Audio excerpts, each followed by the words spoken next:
Iago, who has set my purse as if the strings were thine, doesn't know of this. Blood, but you will not hear me. If ever I did dream of such a matter, abhor me. Thou toldst me that, and told him in thy hate. Despise me if I do not. Oh. 3 great ones of the city, in personal suit to make me his lieutenant, off cap to him. For by the faith of man, I know my price. I am worth no worse a place. But he, as loving his own pride and purposes, evades them with a bombast circumstance, horribly stuffed with epithets of war, and in conclusion, none suits my mediators. For certes, says he, I have already chose my officer. And what was he? Forsooth, a great arithmetician, one Michael Cassio, a Florentine, that never set squadron in the field, nor the division of a battle knows. Mere prattle without practice is all his soldiership. Yet he, sir, had the election. He, in good time, must his lieutenant be. And I, God bless the monk, his worship's ancient, I, Rather would have been his hangman. there's no remedy, 'tis the curse of service. Preferment goes by letter and affection, and not by old gradation, wherein each second stood heir to the first. Now, so be judge yourself, whether I, in any just term, am a fine to love the moon.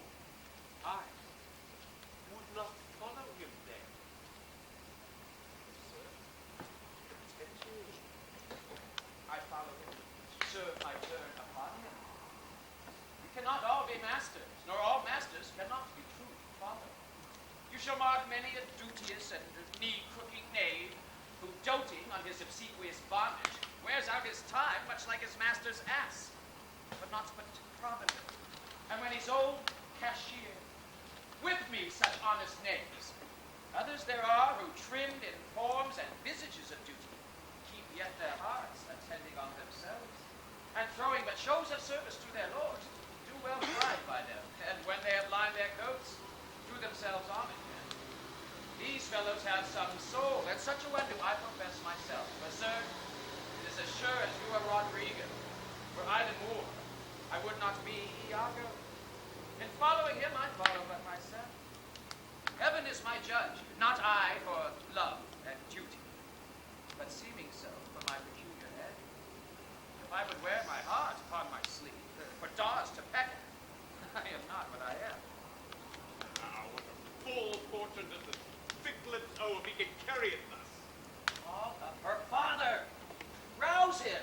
Make after him. Poison his delight. Proclaim him in the street. Incense her kinsmen. Here at her father's house, I'll call aloud. Do, with like timorous accent and dire yell, as when by night in negligence the fire is spied in populous cities. What ho, Brabantio? Signor Brabantio, ho. Awake! What ho! Brabantio! Thieves! Thieves! Look to your house! Your daughter and your bag!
beseech you, if it be your pleasure and most wise consent, as partly I find it is, that your fair daughter, at this uneven and dull watch of the night, transported with no worse nor better guard, but with a knave of common hire, a gondolier, to the gross clasps of a lascivious Moor, if this be known to you and your allowance, we then have done you bold and saucy wrongs. But if you know not this, my manners tell me we have your wrong rebuke.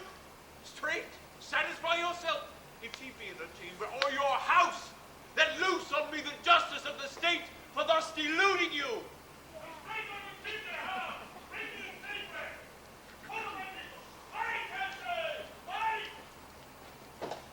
Farewell, I must leave you. It seems not meet nor wholesome to my place to be produced, as if I stay, I shall, against the Moor. For I do know the state, however this may gall him with some check, cannot with safety cast him. But he's embarked with such loud reason to the Cyprus wars, which even now stand in act. And for their souls another of his fathom they have none to leave their business. In the which regard, though I do hate him as I do hell pays, yet for necessity of present life must I show out the flag and sign of love, which is indeed but sign. But you shall surely find it. Lead to the Sagittary, the raised church. There will I be with him. So farewell. He is too true and evil. Gone she is, and what's to come is not but bitterness. Now, Rodrigo, where didst thou say thou saw her? Oh, unhappy child. With the Moor, sayest thou? Think you they are married? Truly, I think that they are. Oh, heavens. Have got she out! Oh, treason of the blood! Fathers, from hence trust not your daughters' minds.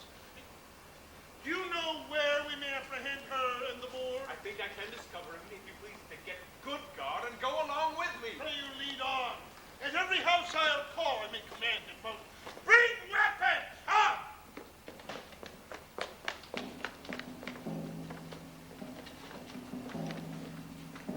Though in the trade of war I have slain men, yet do I hold it very stuff of the conscience to do no contrived murder. I lack in equity sometimes to do me service.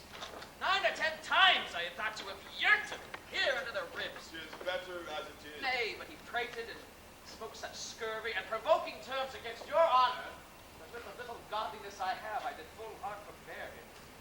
But I pray, sir, are you fast married? For be assured of this, the Magnifico is much beloved and hath in his effect a voice potential as double as the Duke's. He will divorce you. Let him do his spite.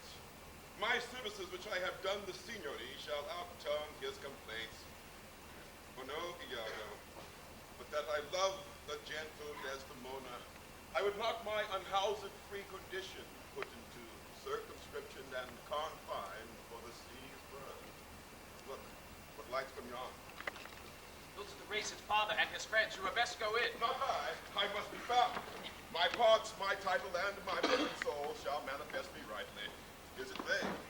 By Janus, I think no. The servants of the Duke and my lieutenant. The goodness of the night upon you, friends. What is the news? The Duke does greet you, General, and he requires your post-haste appearance, even on the instant. What's the matter, think you? Something from Cyprus, as I may divine, and it is a business of some heat. The galleys have sent a dozen sequent messengers this very night at one another's heels, and many of the consuls, raised and met, are at the Duke's already. You have been hotly called for when, being not in your lodging to be found, the Senate has sent about 3 several quests to search you out.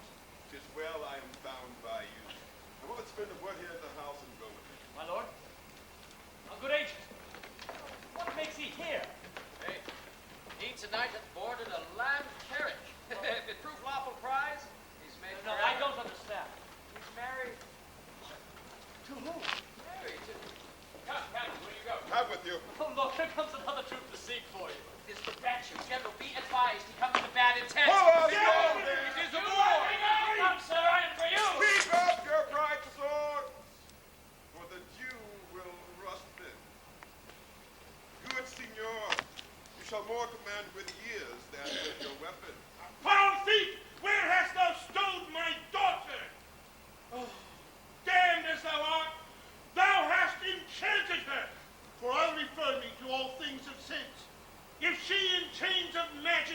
found whether a maid so tender, fair, and happy, so opposite to marriage, that she shunned the wealthy colored darlings of our nation, would ever have, to her run from her guardage to the sooty bosom of such a thing as thou, to fear, not to delight.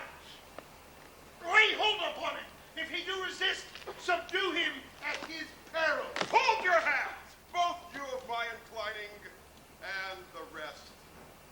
Were it my cue to fight, I should have known it without a prompt. Where will you that I go to answer this your charge? To prison. What if I do obey? Now may the Duke be therewith satisfied, whose messengers I have about my side upon some pressed bits of the state to bring me to him. 'Tis true, most worthy Signor.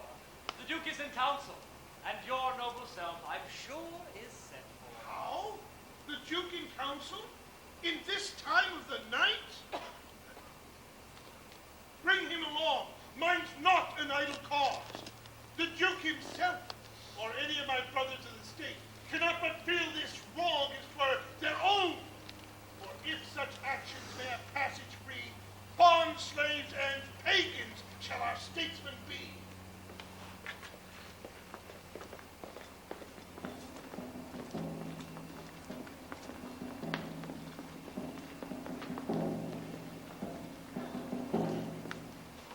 There is no composition in these news that gives them credit. Indeed, they are disproportioned. My letters say 107 galleys. And mine 140. And mine 200, but just off with difference. Yet do they all confirm a Turkish fleet and bearing up to Cyprus. What ho? Messenger from the galley. Now what's the business? The Turkish preparation makes for Rhodes. I'll say you by this chain. This cannot be. I know I say it reason. 'Tis a pageant to keep us in false gaze. Nay, in all confidence, he's not for Rome. Here's more news. The Ottomites, reverently gracious, steering with due course towards the Isle of Rhodes, have there joined an after fleet. He's certain then to Cyprus. Here comes Brabantio and the valiant Moor.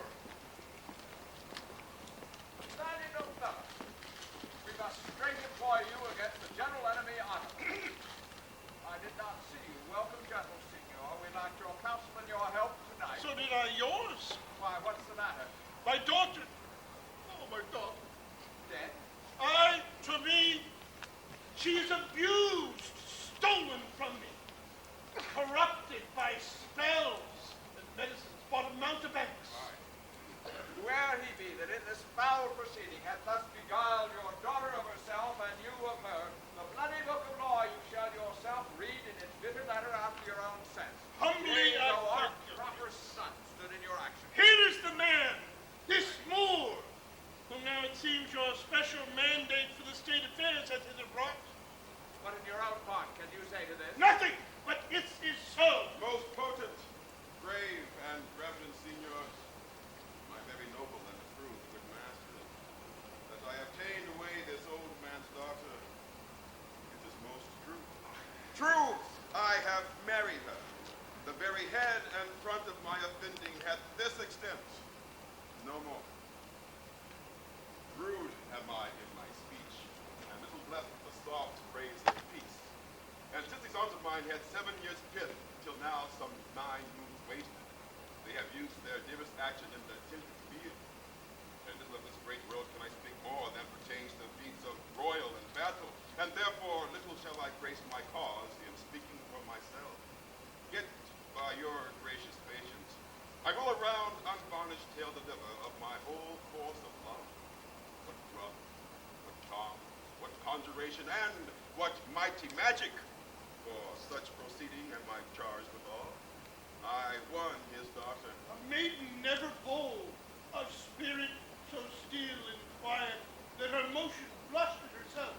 And she, in spite of nature, of years, a country, credit, everything, to fall in love with what she feared to look on. Othello speak.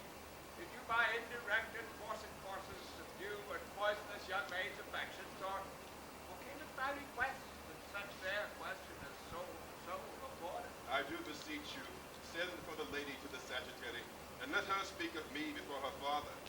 If you do find me foul in her report, the trust, the office I do hold of you, not only take away, but let your sentence even fall upon my life. That Desdemona hither. Ancient conductor, you best know the place. And till she come, as truly as to heaven I do confess the vices of my blood, so justly to your grave ears I'll present how I did thrive in this fair lady's love, and she in mine. Say it, Othello.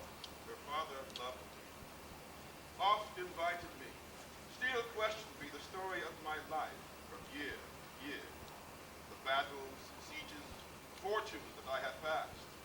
I ran it through, even from my boyish days to the very moment that he bade me tell it, wherein I spake of most disastrous chances, of moving accidents by flood and field, of hairbreadth escapes ere the imminent deadly breach, of being taken by the insolent foe and sold to slavery, of my redemption thence, and portents in my travels history, wherein of Antwer's vast and deserts idle, rough quarries, rocks, and hills whose heads touch heaven, it was by him to speak.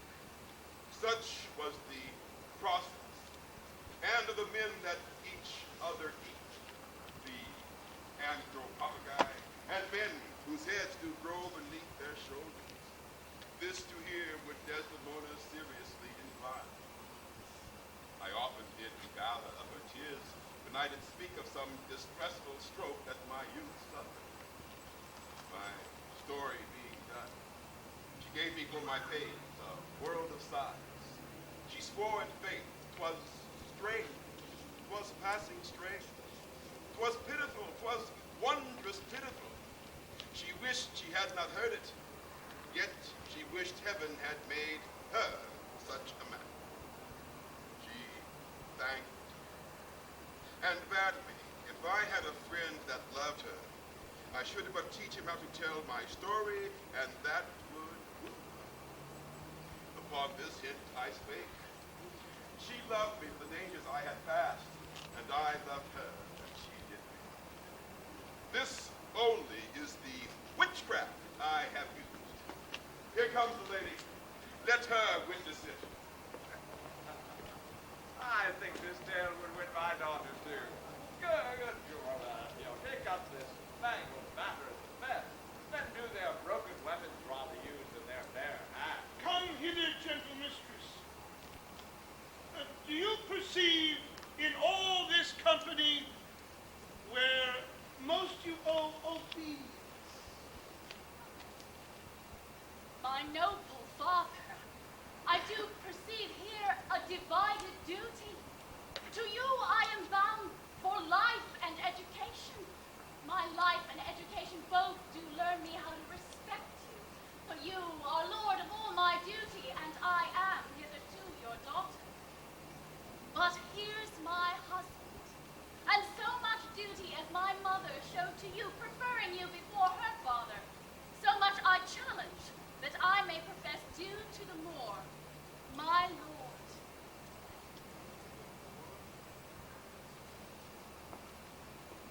I here to give thee that with all my heart, which, what thou hast already, with all my heart I would keep from thee. I have done. My lord, I humbly beseech you, proceed with the affairs of state. The text for the most mighty preparation makes recital. Othello, the fortitude of the place is best known to you, and though we have there a substitute of most allowed sufficiency, yet opinion, the more sovereign mistress of effects, throws a more safer voice on you. You must therefore be content to slumber the gloss of your new fortunes with this more stubborn and boisterous expedition. Tyrant's custom, most grave senators, hath made the flinty and steel couch of war my thrice-driven bed and down. I do acknowledge a natural and prompt alacrity I find in hardness, and do undertake this present war against the Ottomites. Most humbly, therefore, bending to your state, I crave fit disposition for my wife, due reference of place and exhibition, and such accommodation and of a sort as levels with her breeding. If you please, be it at her father. I'll not have it so. Nor I. Nor I. I would not dare reside to put my father in impatience.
shall steeple your good gray shopping when he sends after me.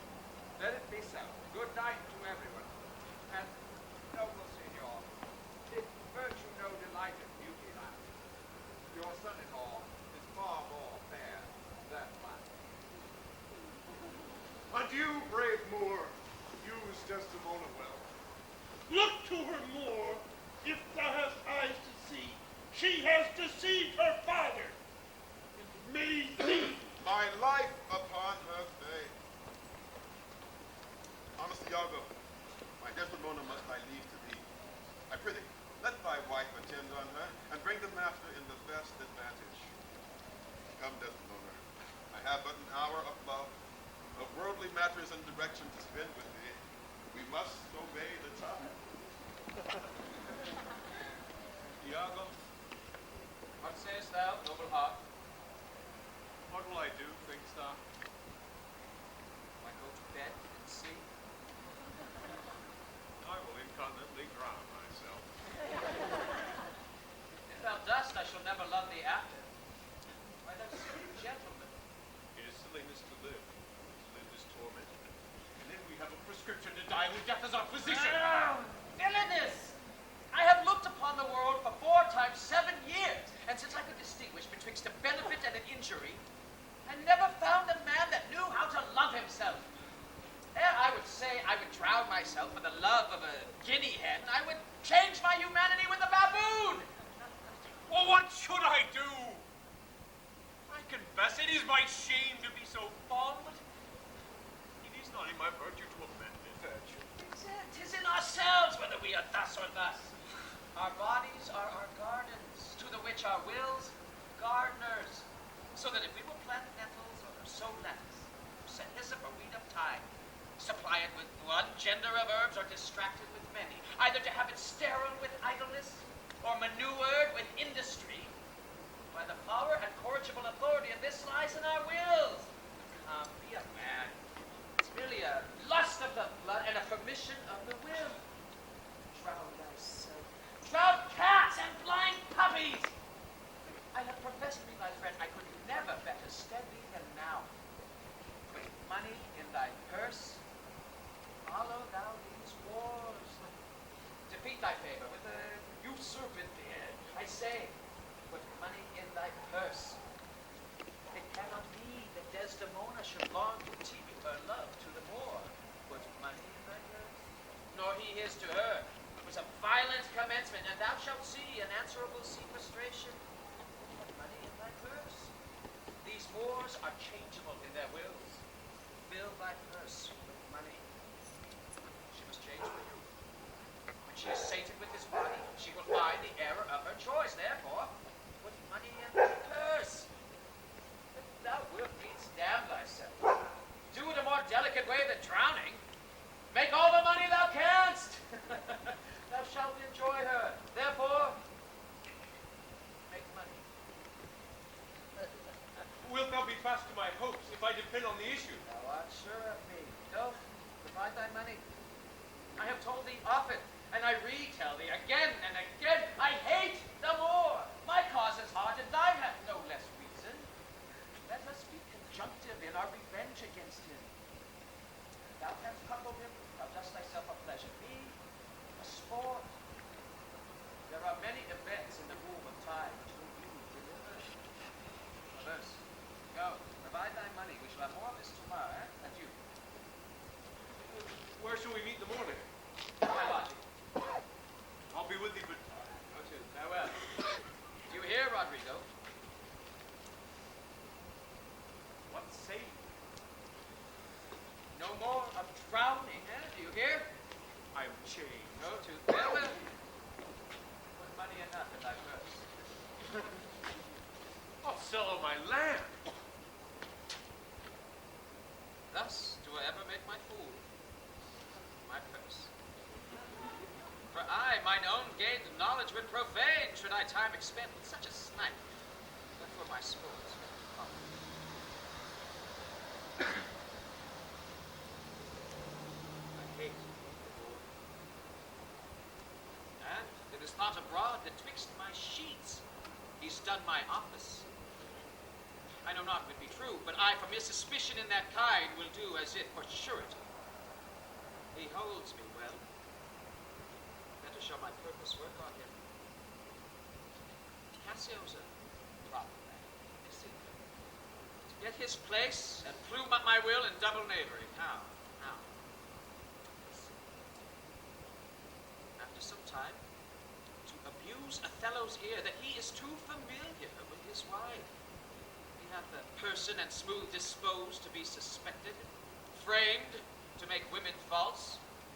The more is of a free and open nature, and thinks men honest that would seem to be so, and 'twill as tenderly be led by the nose as asses are. I have it. It is engendered. Hell and night must bring this monstrous birth to the world's light.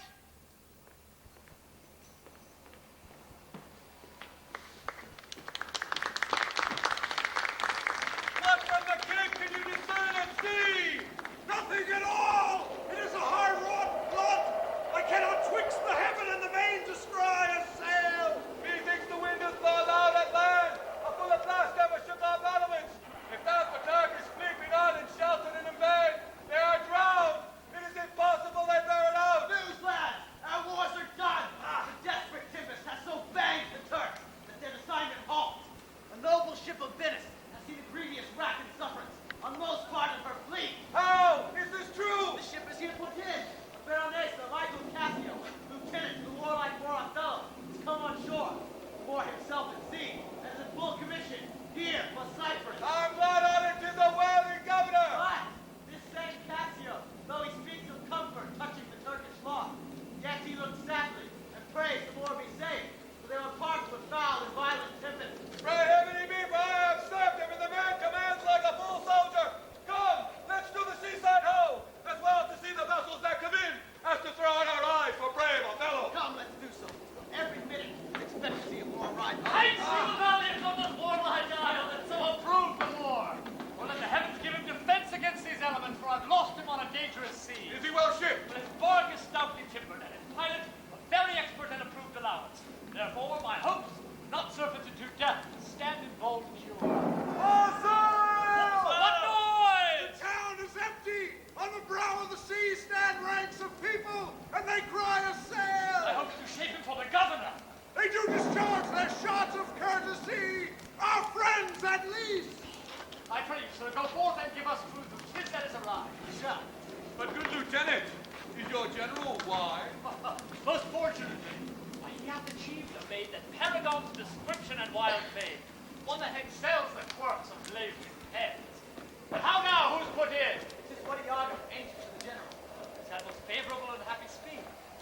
Tempests themselves, high seas and howling winds, as having a sense of beauty, to omit their mortal natures, let him go safely by the divine Desdemona. What is she? She that I spake of, our great captain's captain, left in the convent of the bold Iago. Behold, the riches of the ship are come on shore. Like you men of Cyprus, let her have your need. Lady. Hail to thee, lady, and the grace of heaven before, behind thee, and on every hand, and we'll be round. I thank you, valiant Cassio. What tidings can you tell me of my Oh, lord? he's not yet arrived, nor know I aught, but that he's well, and will be shortly here. But I fear how often you come. The great contagion of the sea and skies parted our fellowship. They give their greeting to the citadel! This likewise is a friend! Oh, 'tis he! Sir, see for the news. Good ancient, you're welcome. Welcome, mistress. Let it not gall your patience, Iago, that I extend my manners. 'Tis my breeding that gives me this bold show of courtesy. Sir, would she give you so much of her lips as of a tongue she oft bestows on me? You'd have enough. Alas, she has no speech. No, it may too much. I find it still when I have listened to sleep. Very before your ladyship, I grant she puts her tongue a little in her heart and tries to think. Well, you have little Come on, you are pictures out of doors. Bells in your parlors, wild cats in your kitchen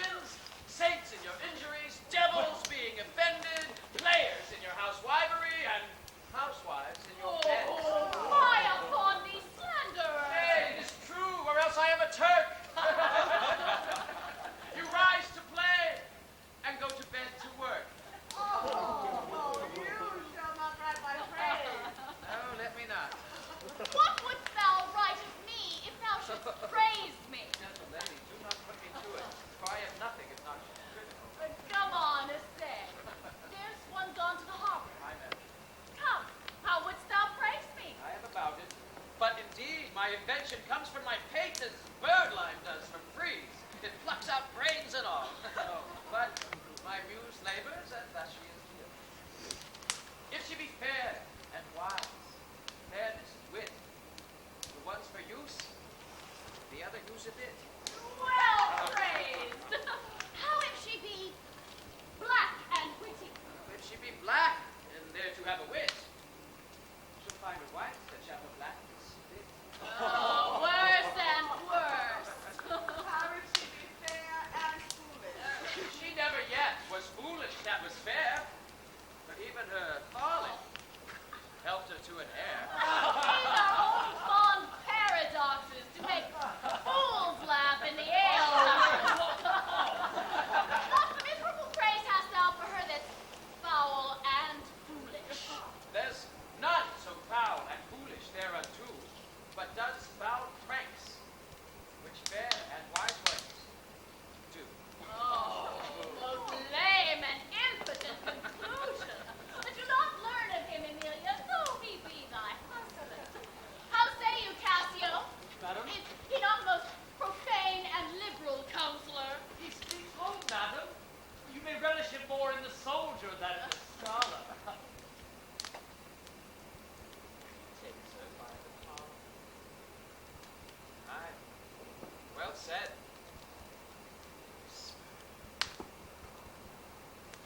As little a web as this will I ensnare as great a fly as Cassio. I smile upon her, do. Such tricks as these strip you out of your lieutenantry. It had been better you had not kissed your free fingers so often. Well kissed. Very good and excellent courtesy. 'Tis so indeed. Yet again your fingers to your lips. Would they were clystered pipes for your sake.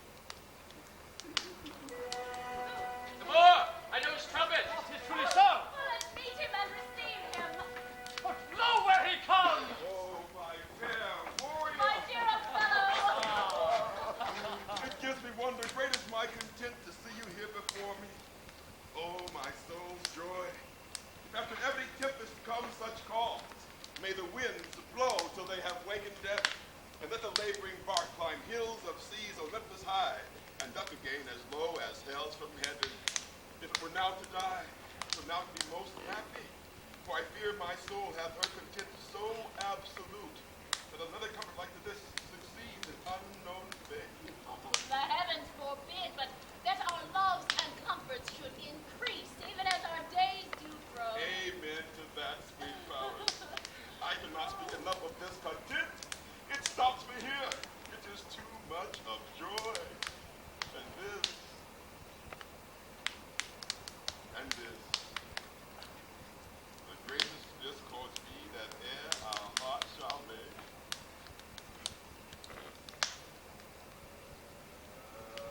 You are well too now. But I'll set down the pegs that make this music as honest as I am. News, friends! Our wars are done! The Turks are dropped! Honey, you shall be well desired in Cyprus. I have found great love amongst them. Oh, my sweet, I travel out of fashion, and I dote in mine own comfort. I prithee, good Iago, go to the bay and disembark my coffins. Bring thou the master to the citadel. He is a good one, and his worthiness does challenge much respect. Come, Desdemona, once more. Well met, that Cyprus! Do thou meet me presently at the harbor.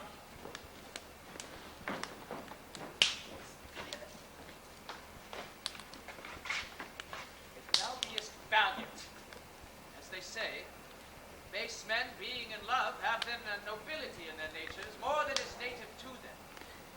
This thing, the lieutenant tonight watches on the court of God. First I must tell you this. Desdemona is directly in love with him. With him? Why, 'tis not possible. Lay thy finger thus, and let thy soul be instructed. Mark me with what violence she first loved the more, but for bragging and telling her fantastical lies. And will she love him still for prating? Let not thy discreet heart think it. Her eye must be fed. And what delight shall she have to look upon the devil? When the blood is made dull with the act of sport, there should be again to inflame it, to give satiety a fresh appetite. Loveliness and favor, sympathy and years, manners, beauties, all which the more is defective in. Now, for want of these required conveniences, her delicate tenderness will find itself abused, begin to eat the gorge, disrelish, and abhor the more. Very nature will instruct her in it, and compel her to some second choice. Cassio. Mavis handsome, young, and hath all those requisites in him that folly and green minds look after, a complete, pestilent knave. And woman hath found him already. I cannot believe that in her. She's full of most blessed condition. Blessed pig's head. The wine she drinks is made of grapes. If she had been blessed, she would never have loved them more. Blessed pudding! Didst thou not see her paddle with the palm of his hand? Didst not mark that? Why, yes, that I did, but that was but courtesy. Lechery by this hand. An index and obscure prologue to the history of lust and foul thoughts. They met so near with their lips, their breaths embraced together. This thoughts were real. Be you moved by me. I have brought you here from Venice. Watch and move. For the command I'll lay it upon you. Cassio knows you not. I'll not be far from it. Do you find some occasion to anger Cassio, either by speaking too loud, or taking his discipline, or from what other course you please, which the time shall more favorably minister? Well, sir, he's rash, very sudden of choler, and haply with his truncheon may strike at you. Provoke him that he may. For even out of this will I cause these of Cyprus to mutiny, whose qualification shall come into no true taste, but by the displanting of Cassio. I will do this if you can bring it to any opportunity. I warn you. Meet me by and by at the citadel. I must fetch his necessaries ashore. Farewell. Adieu. That Cassio loves her, I do well believe it. That she loves him is apt and of great credit. The more, be it that I endure him not, is of a constant, loving, noble nature, and I dare think he'll prove to Desdemona a most dear husband. Now I do love her too. Not out of absolute lust, though peradventure I stand accounted for as great a sin, but partly led to die of my revenge, for that I do suspect the lusty Moor hath leaped into my seat, the thought whereof doth, like a poisonous mineral, gnaw my inwards, and nothing can nor shall content me till I am evened with him, wife for wife. Or failing so, yet that I put the more at least into a jealousy so strong that judgment cannot fuel. Now have our Michael Cassio on the ear. Abuse him to the more in the rank God, for I suspect Cassio with my nightcap too. Make the more thank me, love me, and reward me for making him egregiously an ass, and practicing upon his peace and quiet, even to madness. It is here, but yet confused. Knavery's plain face is never seen, till used.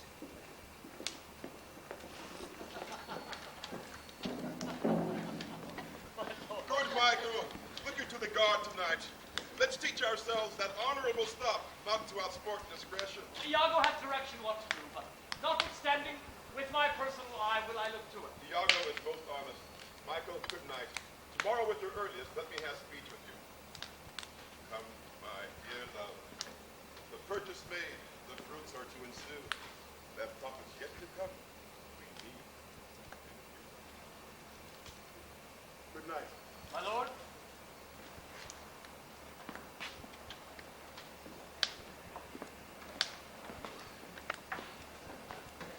Oh, welcome. We must to the watch. Oh,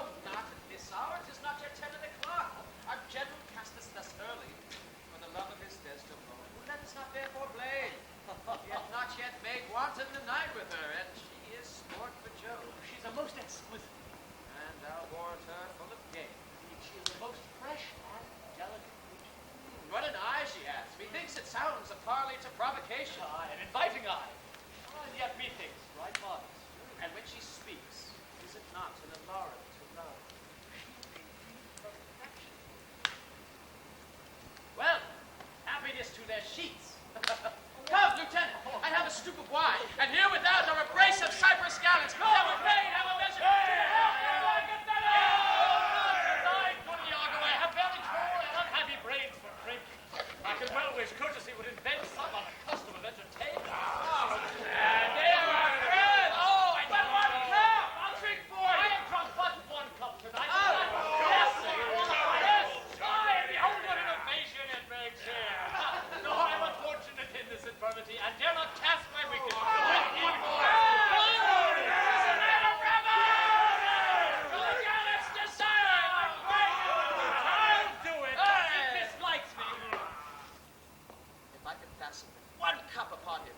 He hath drunk tonight already.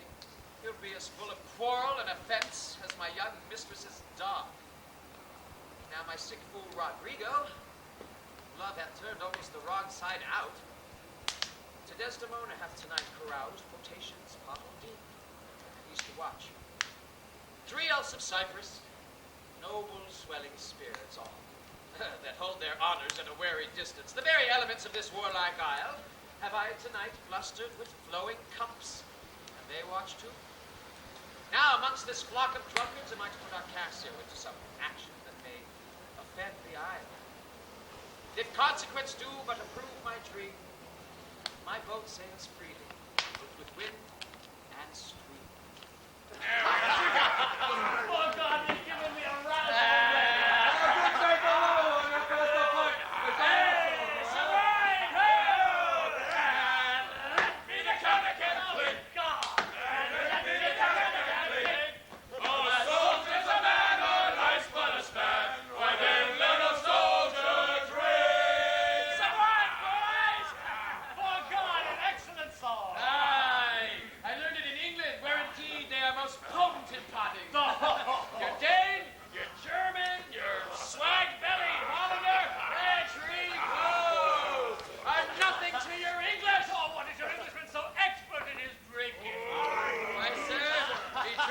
facility, you're dang dead drunk.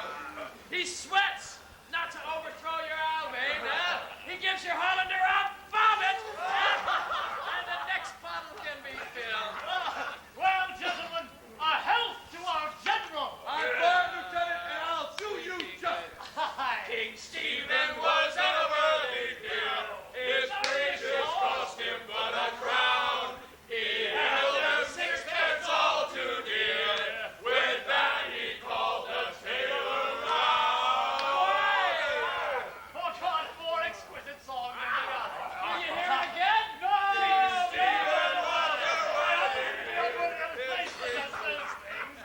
Well, gods above all, eh? And there be souls must be saved. And there be souls must not be saved. That's true, good lieutenant. For my own part, no offense to the general nor any man of quality, I hope to be saved. So do I too, good lieutenant. Aye, but by your leave, not before me. Well, the lieutenant is to be saved before the ancient. Well, let's have no more of this. Let's do our affairs. God forgive us our sins. Well, gentlemen, let's talk business, eh? Oh, lieutenant.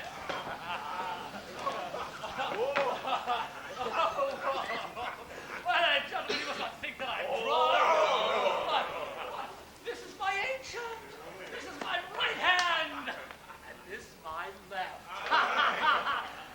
Oh, you must not think then that I'm drunk.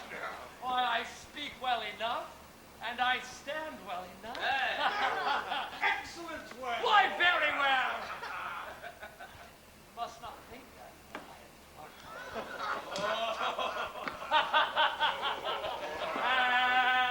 Let me the can I can speak. Hey, it's not my master's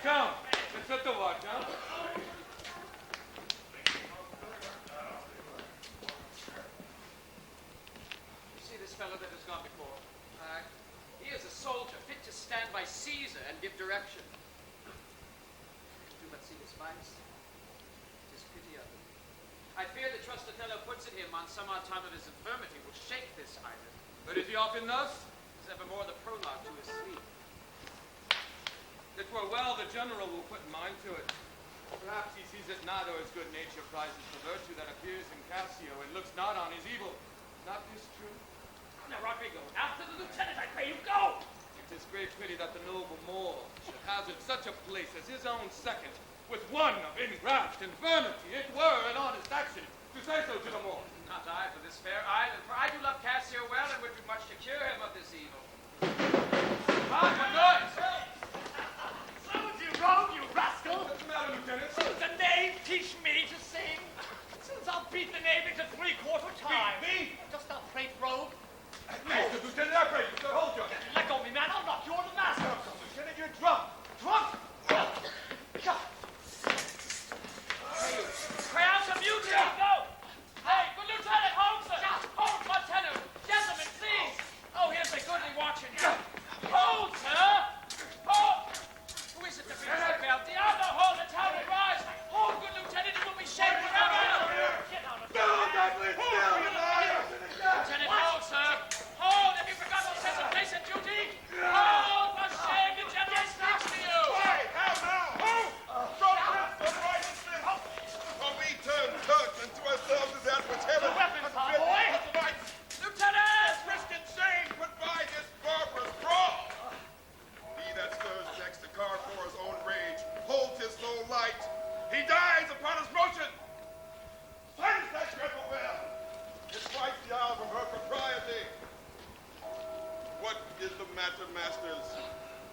Honest Iago that looks dead with grieving, speak. Who began this? On thy love I charge I thee. do not know. Friends all but now, even now in quarter and in term, like bride and groom divesting them for bed. And then, but now as if some planet had unwitted men, swords out, tilting at one another's breast in opposition bloody. I could speak no beginning to this peevish art, and would in action glorious I had lost those legs that brought me to a part of it. Now, Countess Michael, you are thus forgotten. I pray you pardon me. I cannot speak. Worthy Montano, what's the matter that you unlace your reputation thus and spend your rich opinion for the name of a knight brawler? Give me answer to it. Worthy Othello, I am hurt to danger. Your officer Iago can inform you while I spare speech, which something now offends me of all that I know or know I ought by meed and said or done amiss this night.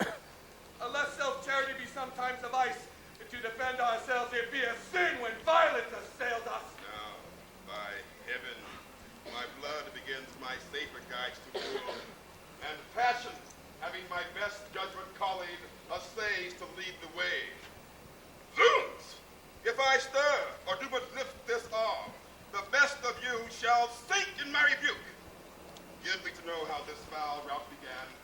Who set it on? And he that is approved in this offense, though he had twinned with me, both at a birth, shall lose me. Iago, who began it?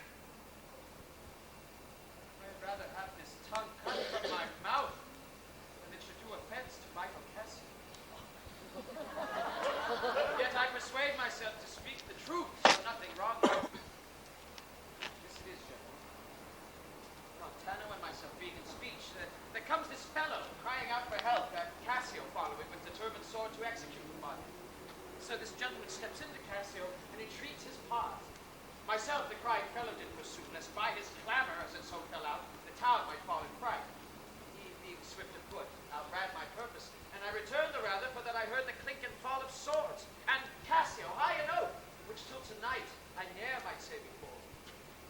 When I got back, for this was brief, I found them close together at blow and thrust, even as again they were when you yourself did part them. More of this matter I cannot report, but men are men. The best sometimes forget. Though Cassio did some little wrong to him, as men in rage strike those that wish them best, yet surely Cassio, I believe, received from him that fled some strange indignity which patience could not pass. I know, Iago, thy honesty and love doth mince this matter, making it light to Cassio. Cassio, I love thee.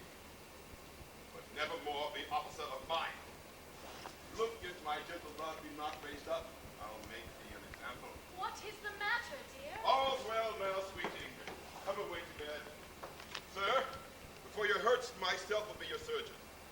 Iago, look with care about the town and silence those whom this vile brawl distracted. Come, Desdemona. 'Tis the soldier's life to have their balmy slumbers wake with stride.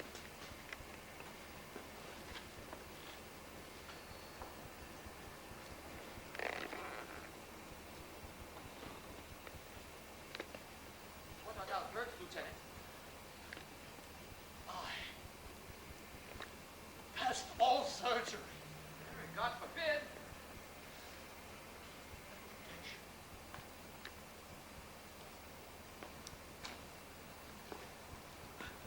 Reputation!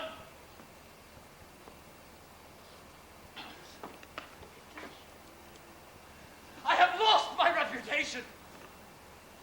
I have lost the immortal part of me.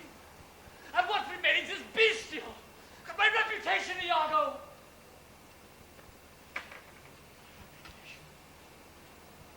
As I am an honest man, I thought you had received some bodily wound. There is more sense in that than in reputation.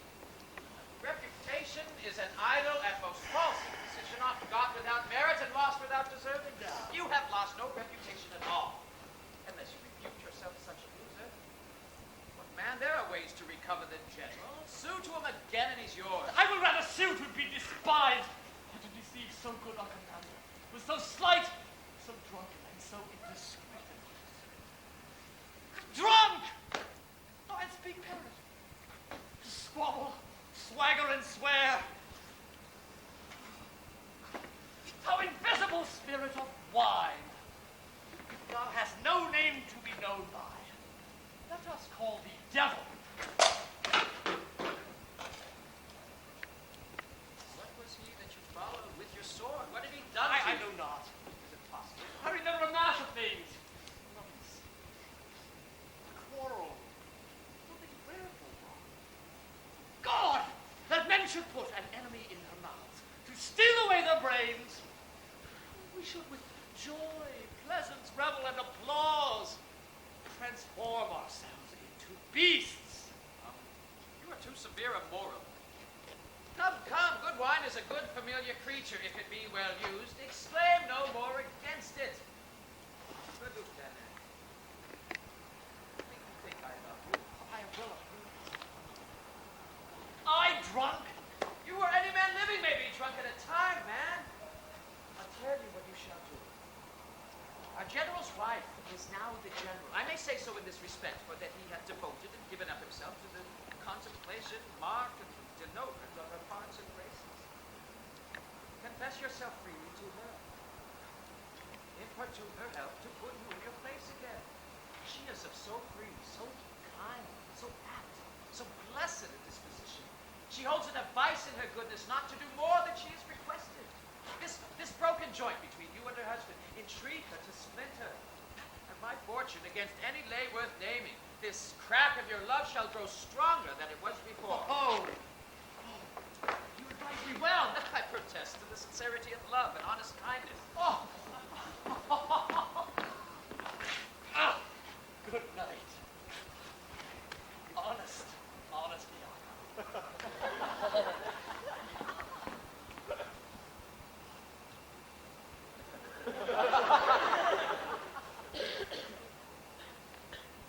What's he then that says I play the villain? When this advice is free, I give, and honest, from all to thinking, and indeed the course to win the more again. How am I then a villain to counsel Cassio to this parallel course, directly to his good?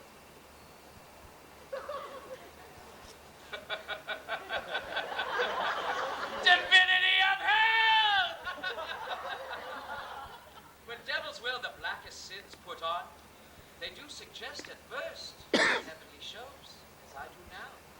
For whilst this honest fool plies Desdemona to repair his fortune, and she, for him, pleads strongly to the Moor, I'll pour this pestilence into his ear, that she repeals him for her body's lust, and by how much she strives to do him good, she shall undo her credit with the fool. I turn her virtue into pitch, and out of her own goodness make the net that shall enmesh them all. How now, Rodrigo?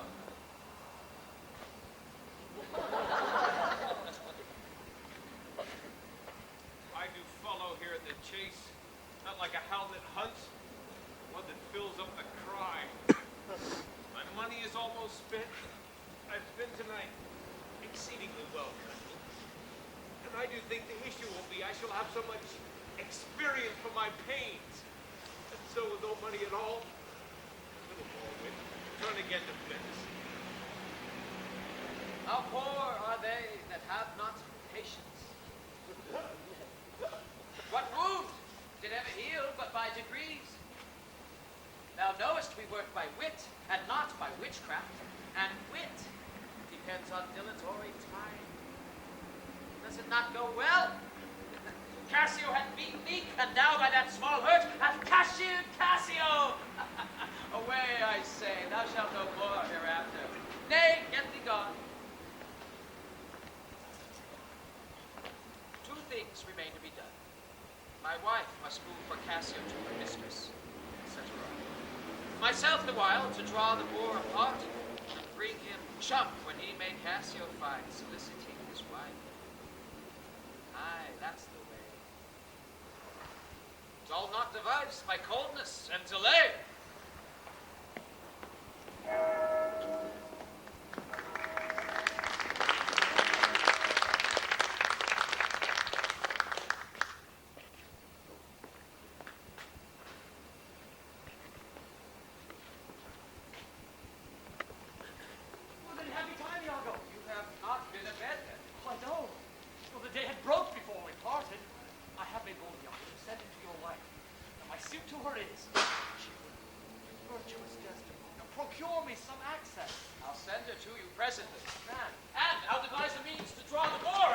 So that your business and conversation may be more free. Oh God, I humbly thank thee for it.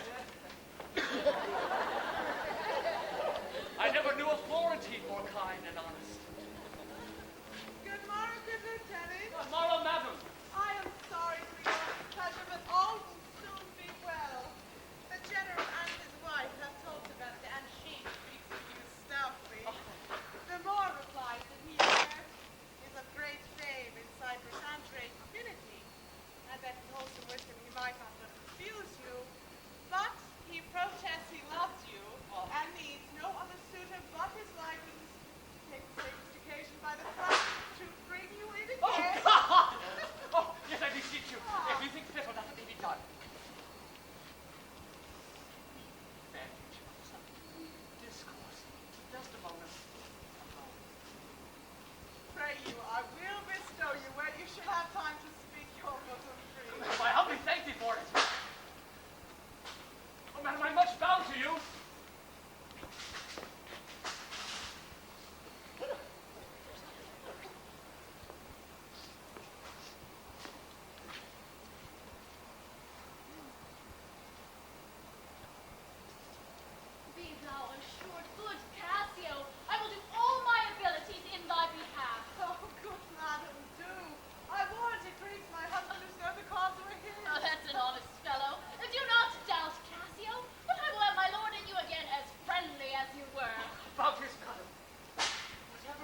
that he would seek away so guilty-like, seeing you coming.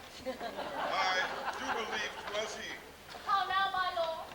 I have been talking with a suitor here, a man that languishes in your displeasure. Who is it you mean? Why, your Lieutenant Cassio. Good my lord, if I have any grace or power to move you, his present reconciliation take. For if he be not one that truly loves you, that errs in ignorance and not in cunning, I have no judgment in an honest face. I prithee, call him back. When he hints now. Oh, yes, faith, so humbled that he hath left part of his grief with me to suffer with him. With love, call him back. Not now, sweet Desdemona. Some other time. But shall it be shortly? The sooner sweet for you. Shall it be tonight at supper? No, not tonight. Tomorrow dinner then. I shall not dine at home. I meet the captains at the Citadel. Why then, tomorrow night, or Tuesday morn, on Tuesday noon, or night on Wednesday morn. I prithee, name the time, but let it not exceed 3 days. Oh, in faith, he's penitent. When shall he come? Tell me. Othello? I wonder in my soul what you would ask me that I should deny or stand so mammering on. What, Michael Cassio, that came a-wooing with you? So many times when I have spoke of you dispraisingly, hath ta'en your part. Oh, you have so much to do to bring him in. By'r lady, I could do much. Prithee, no more. Let him come when he will. I will deny thee nothing. Why, this is not a boon. 'Tis as I should entreat you, wear your gloves, or feed on nourishing dishes, or keep you warm, or sue to you to do a peculiar profit to your own person. Nay, when I have a suit wherein I mean to touch your love indeed, it shall be full of poise and difficult weight and fearful to be granted. I will deny thee nothing. But all I do beseech thee, grant me this, to leave me but a little to myself. Shall I deny you? No. Farewell, my lord. Farewell, my Desdemona. I'll come to thee straight. Emilia, come. Be as your fancies teach you. Whate'er you be, I am obedient. Excellent rest. Perdition catch my soul, but I do love thee. And when I love thee not, chaos is come again.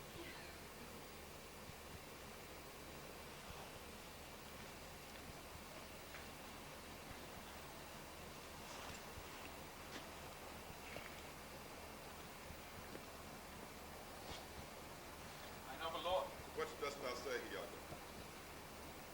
did Michael Cassio, when you wooed my lady, know of your love? He did from first to last. Why dost thou ask? For satisfaction of my thought, no further harm. Why have I thought, Iago? I did not think he had been acquainted with you. Oh, yes, and we're between us very long. Indeed. Aye, indeed. Discernest thou aught in that? Is he not honest? Honest, my lord? Honest. Aye, honest. My lord, for aught I know. What dost thou think? Think, my lord? Think, my lord? By heaven, he echoes me, as if there was some monster in his thought too hideous to be shown. Thou dost mean something. I heard thee say even now thou likest not that when Cassio left my mind. What didst not love? And when I told thee he was of my counsel in my whole course of wooing, thou criedst indeed, and didst contract and purse thy brow together, as if thou then hadst shut up in thy brain some horrible conceit. If thou dost love me, show me thy love. My lord, you know I don't. I think thou dost. And for I know thou art full of love and honesty, and weighest thy words before thou givest them breath. Therefore these stops of thine affright me the more. For such things in a false, disloyal knave are tricks of dust.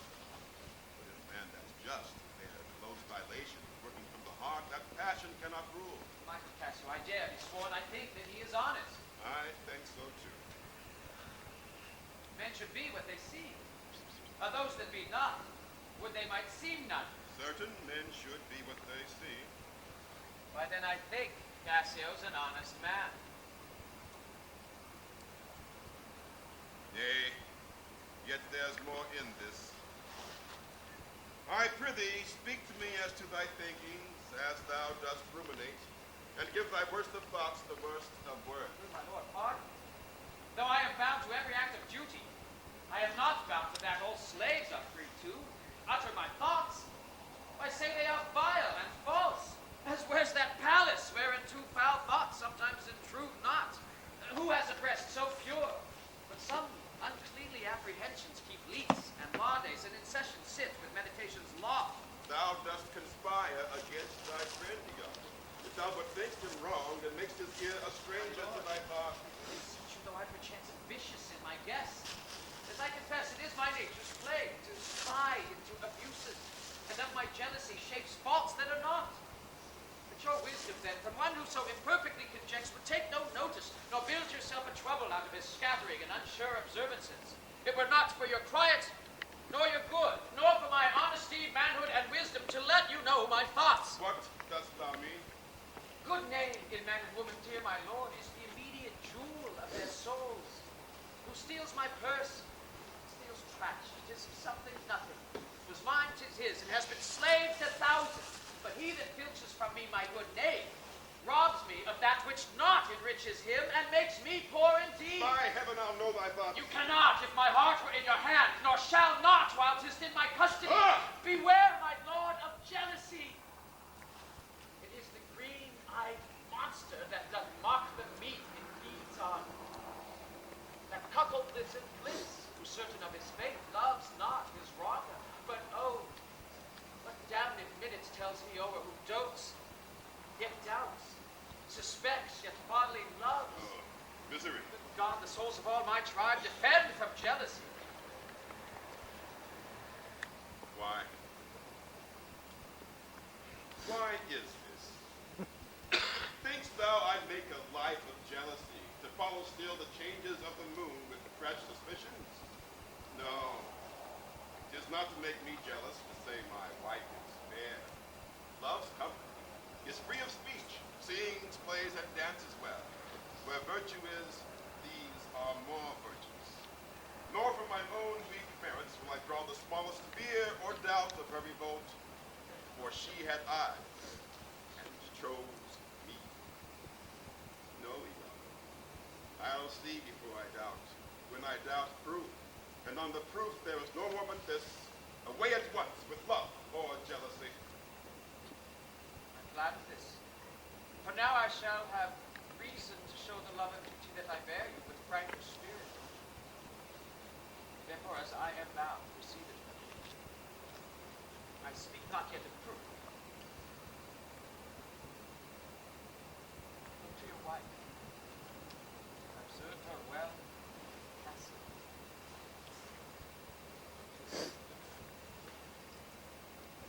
I know our country disposition well. In Venice, they do let God see the pranks they dare not show their husbands. Their best conscience is not to leave it undone, but keep it unknown. Dost thou say so? She did deceive her father, marrying you, and when she seemed to shake and fear your looks, she loved him most. And so she did. Why, go to, then. She that so young could give out such a seeming, to seal her father's eyes up close as though he thought 'twas witchcraft. But I am much to blame, and humbly I do beseech you of your pardon for too much loving you. I am bound to thee forever. See this hath a little dashed your spirits? Not to judge. Not to judge. Faith, I fear it has. I hope you will consider what is spoke comes from my love. Lord, I see your truth. I am to pray you not to strain my speech to grosser issue, nor to larger reach than to suspicion. I will not. To do so, my lord, my speech should fall into such vile success my thoughts aimed not at. Cassio's my worthy friend. My lord, I see your mood. No. Not much moved. I do not think but Desdemona's honest. Long live she so. And long live you who think so. Farewell. Farewell. If more thou dost perceive let me no more. Set on thy white litter. Leave me. My lord, I take my Why did I come? This honest creature doubtless sees and knows more, much more than he has told. Would I might entreat your honor to scan this thing no farther. Leave it to time.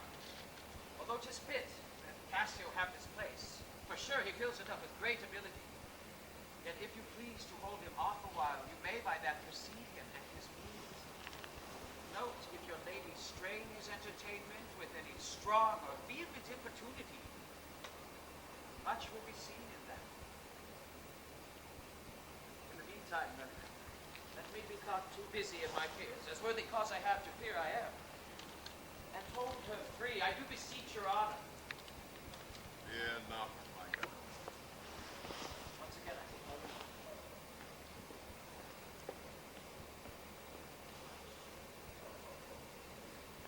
This fellow's of exceeding honesty, and knows all qualities with the learned spirit of human dealings.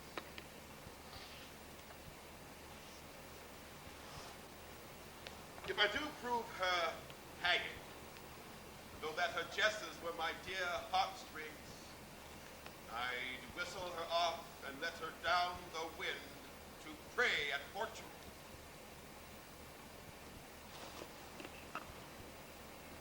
Haply, for I am black, and have not those soft thoughts of conversation that Chambers had.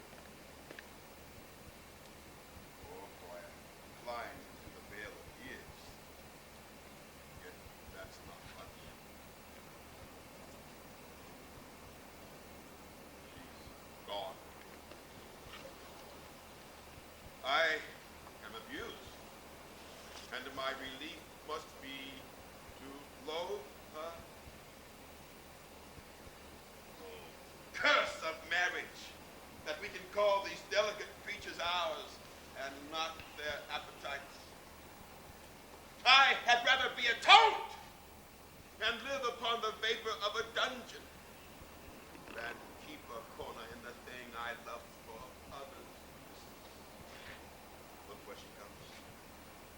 If she be false, oh, when heaven mocks itself, I'll not believe it.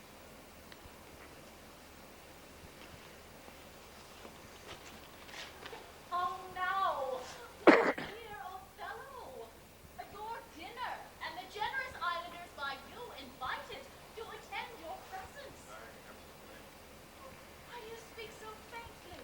Are you not well? I have a pain upon my forehead here. Pain, as with watching. Turn away again. Here, let me but find it hard, and within this hour it will be well. Your napkin is too little. Let it alone. Come, I'll go with you. I am very sorry you are not well.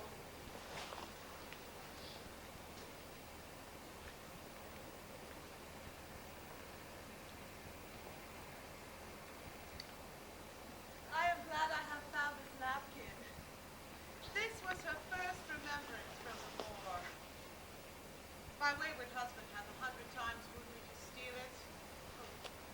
But she so loves the token, for he conjured her she should ever keep it, that she preserves it evermore about her to kiss and to talk to.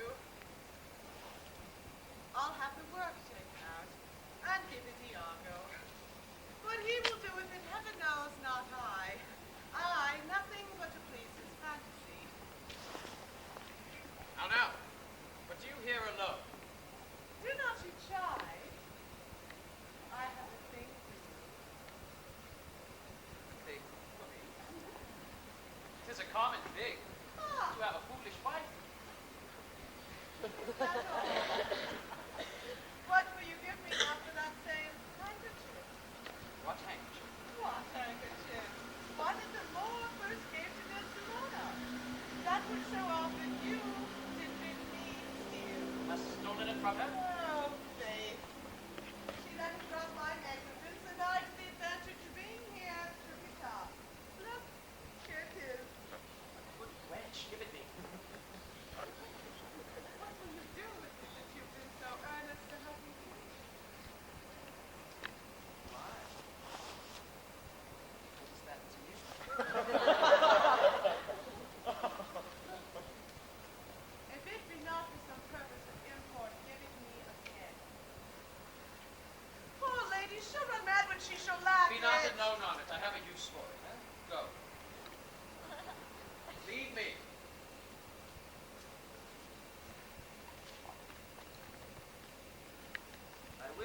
Cassio's lodging lose this napkin where he may find it? Trifles light as air to the jealous. Confirmation strong as proofs in Holy Writ. This may do so. War already changes with my poison.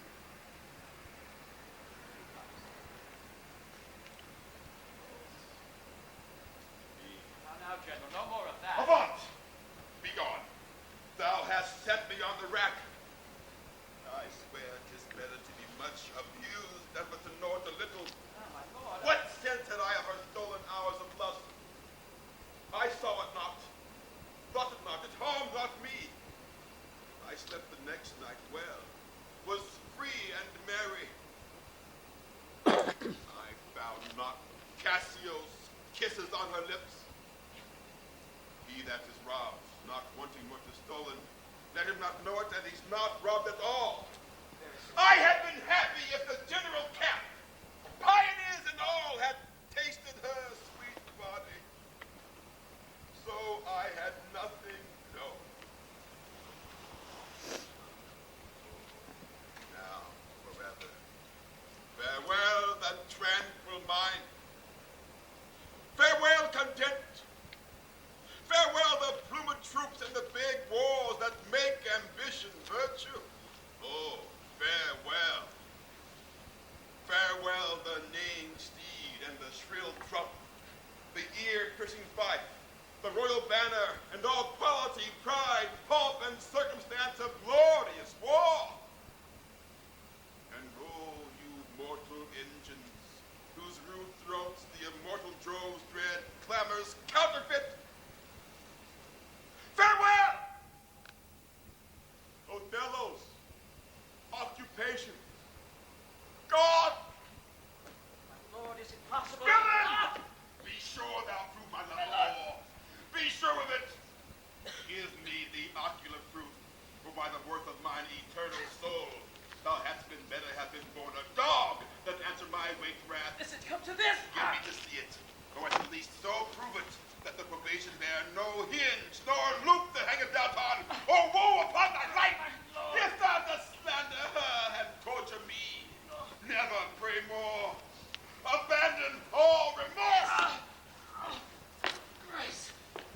Heaven defend me! Are you a man? Have you a soul or sense? Oh, monstrous world! Take note, O world! To be direct and honest is not said.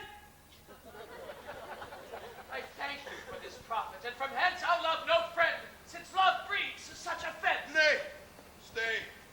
Thou shouldst be honest. I should be wise, for honesty's a fool that loses what it works for. Mine a world! I think my wife be honest, and think she is not.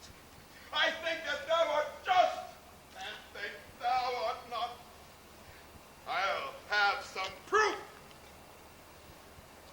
A name that was as fresh as Dian's visage is now begrimed and black as mine own face. If there be cords or knives, poison or fire or suffocating screams, I'll not endure it. Would I was satisfied.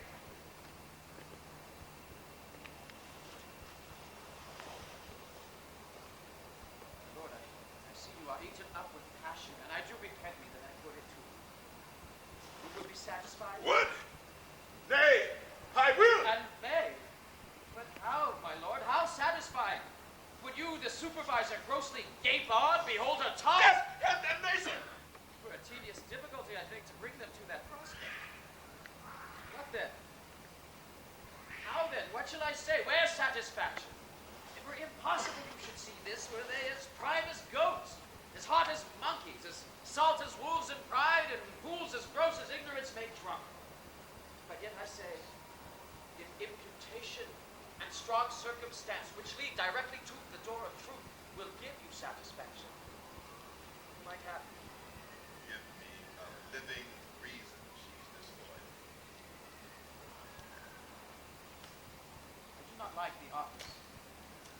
But since I have entered in this cause so far, pricked to it by foolish honesty and love, I will go on. I lay with Cassio lately, and being troubled with a raging tooth, I could not sleep. There are a kind of men so loose of soul that in their sleep will mutter their affairs. And one of this kind is Cassio. In sleep, I heard him say, "Sweet Desdemona, let us be wary, let us hide our love." Then would he gripe and wring my hand, cry, "Oh, sweet creature," then laid his leg over my thigh, sighed and kissed, and cried, "Cursed fate that ever gave thee to the Moor." Oh, monstrous! Monstrous! Nay, but this is but his dream. But this denoted a foregone conclusion. It is a shrewd doubt, though it be but dream. And this may help to thicken other proofs that do demonstrate thinly. I will tear her all to pieces. Nay, but be wise. Yet there is nothing done. She may be honest yet. Tell me but this. Have you not sometimes seen a handkerchief spotted with strawberries in your wife's hand? I gave her such a one. 'Twas my first gift. I know not that, but such a handkerchief. I am sure it was your wife's. Did I today see Cassio wipe his beard with? If it be that, or any that was hers, it speaks against her with the other proofs. Slave had 40,000 lives. One is too poor, too weak for my revenge. Now do I see this through. Look here, Iago. All my fond love, thus do I blow to heaven. 'Tis gone. Arise, black vengeance, from the hollow hell. Yield up, O love, thy crown and haunted throne to tyrannous hate. Swell bosom with thy fraught, for 'tis of aspect's tongue. Blow blood, blood, Mary. blood! Patience, your mind perhaps may change. Never, Iago! Like to the Pontic Sea, whose icy current and compulsive course ne'er feels retiring ebb, but keeps due unto the Pontic and the Hellespont.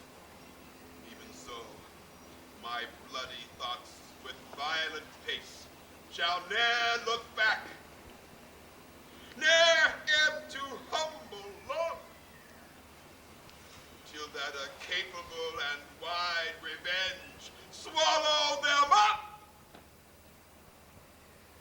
Now, by yon marble heaven, in the due reverence of a sacred vow, I here engage my word.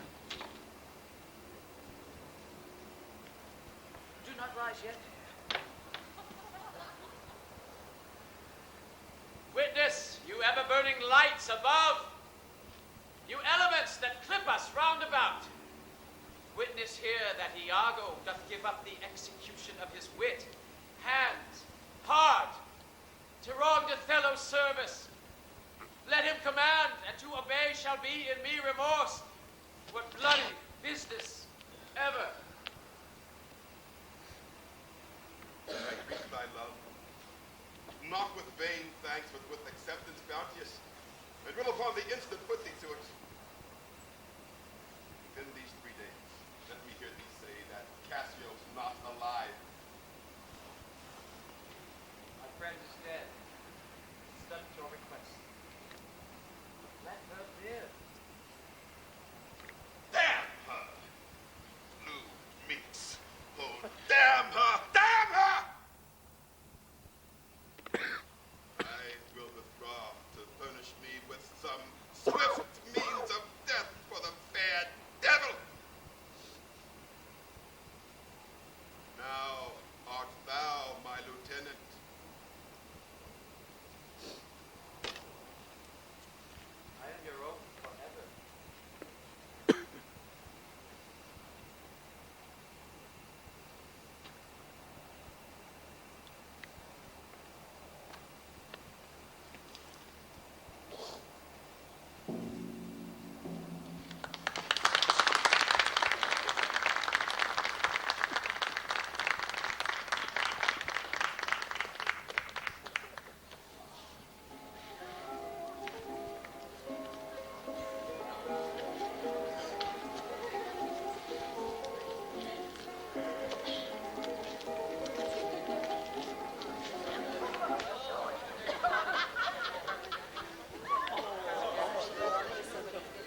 hand is moist, my lady.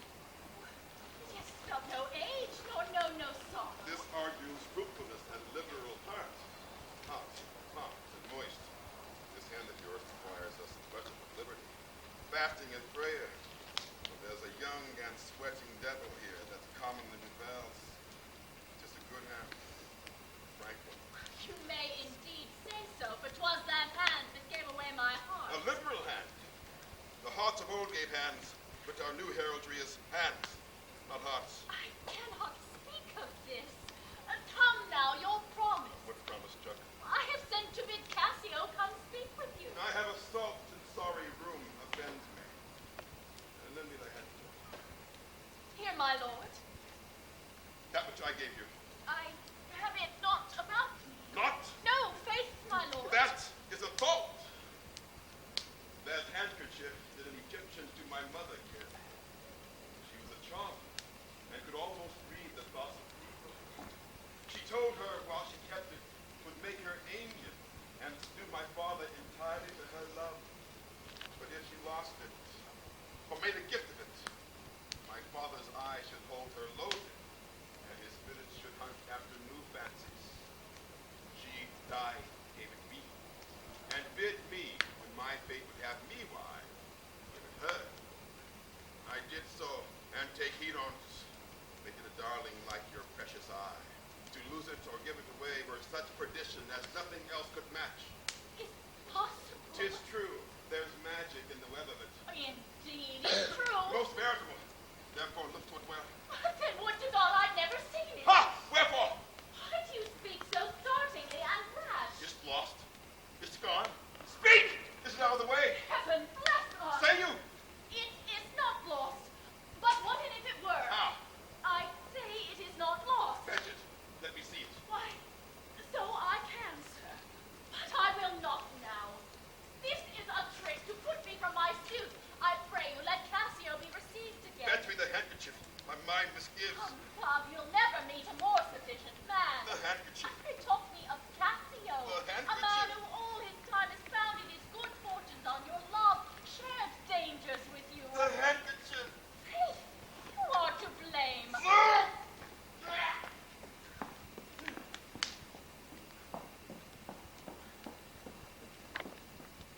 Is not this man jealous? I never saw this before. Sure, there's some wonder in this handkerchief. I'm most unhappy in the loss of it.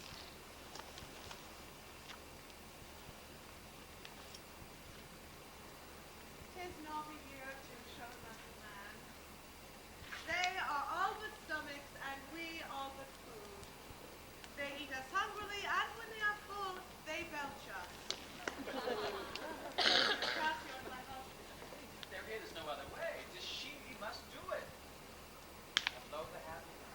Go and importune her. How now, Cassio? What's the news with you? Madam, my former suit. I do beseech you that by your virtuous means I may again exist and be a member of his love, whom I, with all the office of my heart, entirely honor. Madam, I would not be delayed. Alas, thrice gentle Cassio, my advocation is not now in tune. My lord is not my lord. Nor should I know him if we were in favor as in humor altered. Is my lord angry? He went hence but now, and certainly in strange unquiet. Can he be angry? I've seen the cannon when it hath blown his ranks into the air, and like the devil from his very arm. Puffed his own brother. Can he be angry? Think of a moment. I will go meet him. There's matter in it indeed, if he be angry. I prithee do so. Something sure of state, either from Venice or some unhatched practice made demonstrable here in Cyprus to him as huddled his clear spirits. 'Tis even so. Pray heaven it be state matters as you think, and no conception nor no jealous toy concerning you. Alas, the day I never gave him cause. Jealous souls will not be answered so. They are never jealous for the cause, but jealous for their jealous.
Iago. What? To kiss in private? An unauthorized kiss. Or to be naked with her friend in bed an hour or more, not meaning any harm? Naked in bed, Iago, and not mean harm. It is hypocrisy against the devil. They that mean virtuously and yet do so. The devil their virtue tempts, and they tempt heaven. So they do nothing to some menial slip. But if I give my wife a handkerchief, What then? why then 'tis hers, my lord, and to be hers, she may, I think, bestow it on any man. She is protectress of her honor, too. May she give that. Her honor is an essence that's not seen. They have it very oft that have it not. But for the handkerchief... By heaven, I would most gladly have regarded it. Thou saidst, oh, it comes o'er my memory as doth the raven o'er the infected house, boding to all. He had my handkerchief. Right. What of that? That's not so good. What if I had said I had seen him do you wrong? Or heard him say... Hath he said anything? He hath, my lord, but be you well assured, no more than he'll unswear. What hath he said? Faith, that he did... I know not what he did. What? What? Lie! With her? With her, on her, what you will. Lie with her? Lie on her? We say lie on her, but they lie her. Lie with her. Handkerchief. Confession. Handkerchief. To confess and be hanged for his labor. First to be hanged and then to confess. I tremble at it. It is not words that shakes me thus. Is possible? Confess. Handkerchief. Oh, damn! Work on, my medicine. Work. Thus credulous fools are caught, and many worthy and chaste dames, even thus all guiltless, meet reproach. Now, my lord! I say, my lord, Othello! What's the matter? My lord has fallen into an epilepsy. This is his second fit. He had one yesterday. Oh, run him about the temples! No, forbear. The lethargy must have his quiet course. If not, he foams at mouth, and by breaks out into savage madness. See, he stirs. Will you withdraw a while? He will recover straight. When he is gone, I would on great occasion speak with him.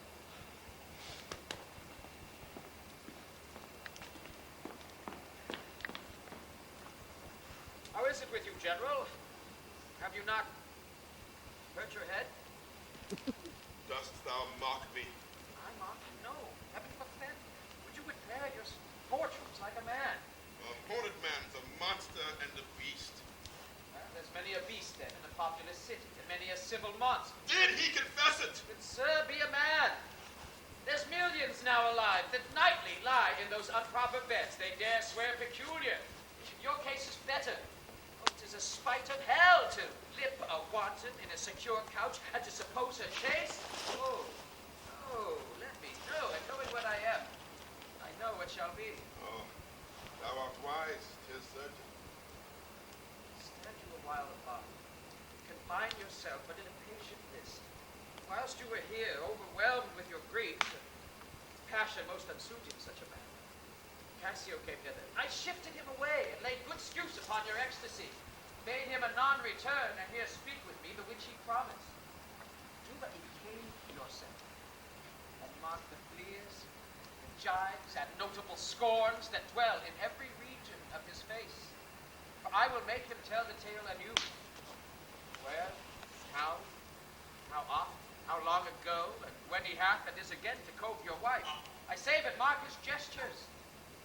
Very patience, or I shall say you're all in spleen and nothing of a man.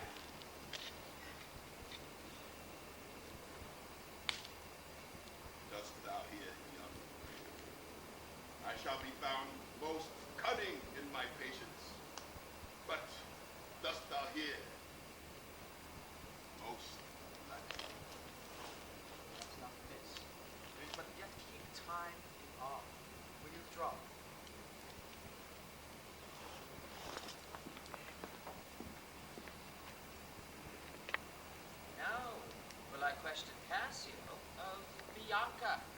housewife that by selling her desires buys herself bread and clothes. It is a creature that dotes on Cassio. 'Tis the strumpet's play to beguile many, and he beguiled by one. He, when he hears of her, cannot refrain from excess of laughter. Look where he comes. As he shall smile, Othello shall go mad, and his unbookish jealousy must construe Cassio's smiles, gestures, and light behavior quite in the wrong. How do you now, Lieutenant? The worse that you give me the edition whose walking you give me. Apply Desdemona well, and you are sure of it. Now, if this suit lay in Bianca's power, how quickly should you speed, eh? Alas, poor Katie. Look how he laughs already.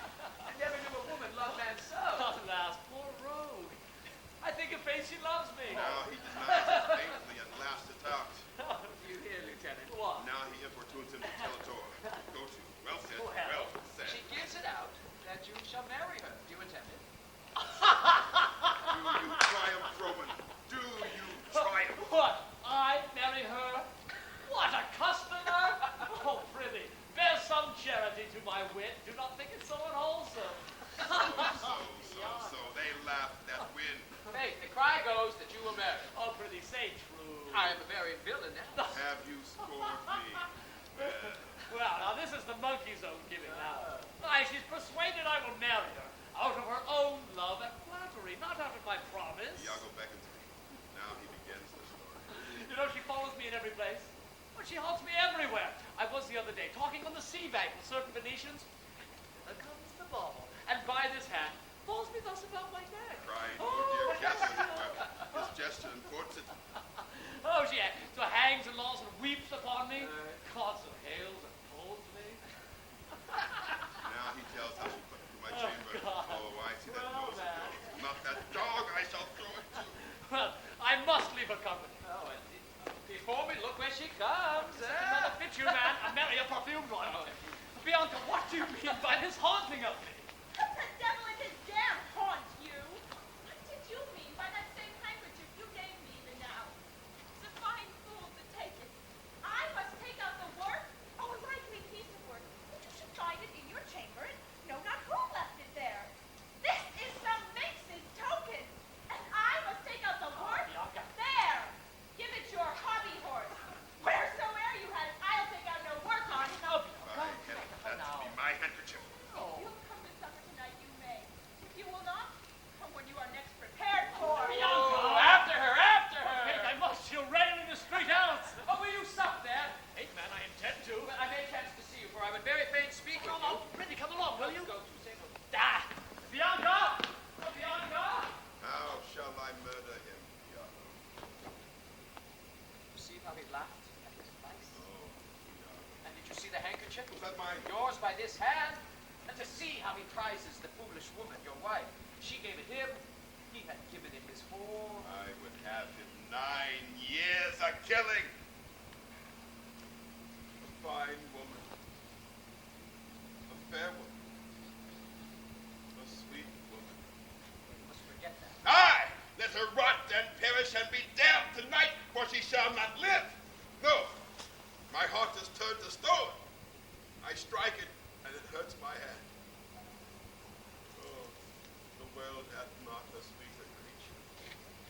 She might lie by an emperor's side and command him path. That's not your way. Hang her! I do but say what she is. So delicate with her needle. An admirable musician. Oh, she will sing the savageness out of a bear. Of so high and plenteous wit and invention. Worse for all this. Oh, 1,000,000 times! But then, of so gentle a condition. Aye, too gentle. Nay, that's certain. But yet, the pity of it, Iago. Oh, Iago. The pity of it, Iago. You are so fond over her iniquity. Give her patent to offend, for if it touch not you, it comes to nobody. I will chop her into messes. Cuckold me! It's foul of her. With mine officer! That's foul of her. Give me some poison, Iago, this night. Thou not expostulate with her, lest her body and beauty undermine my mind again. This night, Iago! Would not poison. Strangled her in her bed. Even the bed she had contaminated. Good. Good. The justice of it pleases. Very good. And for Cassio, let me be his undertaker. We shall hear more by him. Excellent. Good. Trumpet, that saves. From Venice, I warrant. 'Tis Lodovico, come from the Duke, and see your wife is with him. God save you, worthy general. With all my heart, sir, The Duke and Senators of Venice greet you. I kiss the instrument of their pleasure. And what's the news, good cousin Lodovico? I'm very glad to see you, senor. Welcome to Cyprus. Aye, thank you. How does Lieutenant Cassio? Lives, sir. Cousin, there's fallen between him and my lord an unkind breach, but you shall make all well. Are you sure of that? My lord, Is there division twixt my lord and Cassio? a most unhappy one. I would do much to atone them for the love I bear to Cassio. Fire and brimstone! My lord, Are you wise? is he angry? Maybe the letter moved him, for as I think they do command him home, deputing Cassio as governor. For my troth, I'm glad on it. Indeed! My lord, I am glad to see you mad! my sweet Othello, Devil! I have not deserved this. My lord, this would not be believed in Venice, though I should swear I saw it. Make her amends, she weeps. Oh, devil! Devil! If that the earth could teem with woman's tears, each drop she falls would prove a crocodile. Out of my sight! I've lost day to offend you. Truly an obedient lady. I do beseech your lordship, call her back.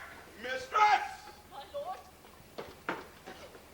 What would you with her, sir? Who, I, my lord? Aye! You did wish I would make her turn. Sir, she can turn, and yet go on and turn again. And she can weep, sir, weep. And she's obedient. As you say, obedient. Very obedient. Proceed you concerning this, well-painted passion. I am commanded home. Get you away! I'll send for you anon. Sir, I obey the mandate and will return to Venice. Hit! Avaunt! Cassio shall have my face! And sir, tonight I do entreat that we may sup together. You are welcome, sir. To Cyprus. Yeah. Is this the noble Moor whom our full senate call all in all sufficient? Is this the nature whom passion could not shake? Whose solid virtue the shot of accident nor dart of chance could neither graze nor pierce? He is much changed. What his wits say. Is he not light of brain? That he is. I may not breathe my censure what he might be. If what he might, he is not. What? I would to heaven he were. Strike his wife. Nay, that was not so well. Yet would I lose that stroke would prove the worst. Is it his use? Or did the letters work upon his blood to nucleate his false? Alas, it is not honest to speak what I have seen and know. You shall observe him, and his own courses will denote him, so that I may save my speech. You but go after and mark how he continues. I am sorry that I am deceived.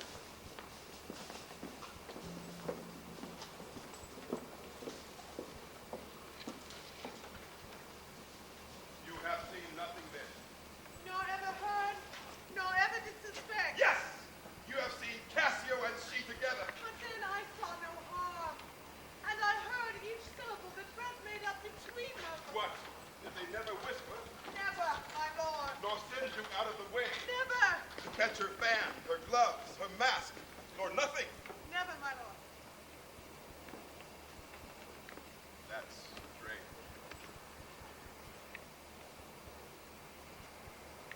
I durst my lord to wager she is honest. Lay down my soul at stake and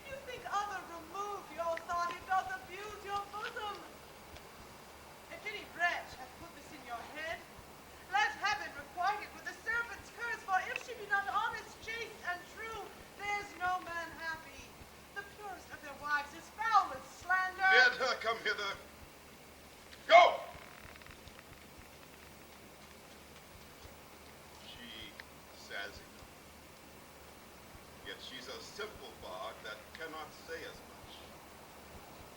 This is a subtle horn, a closet lock and key of villainous secrets. And yet she'll kneel and pray. I have seen her do it.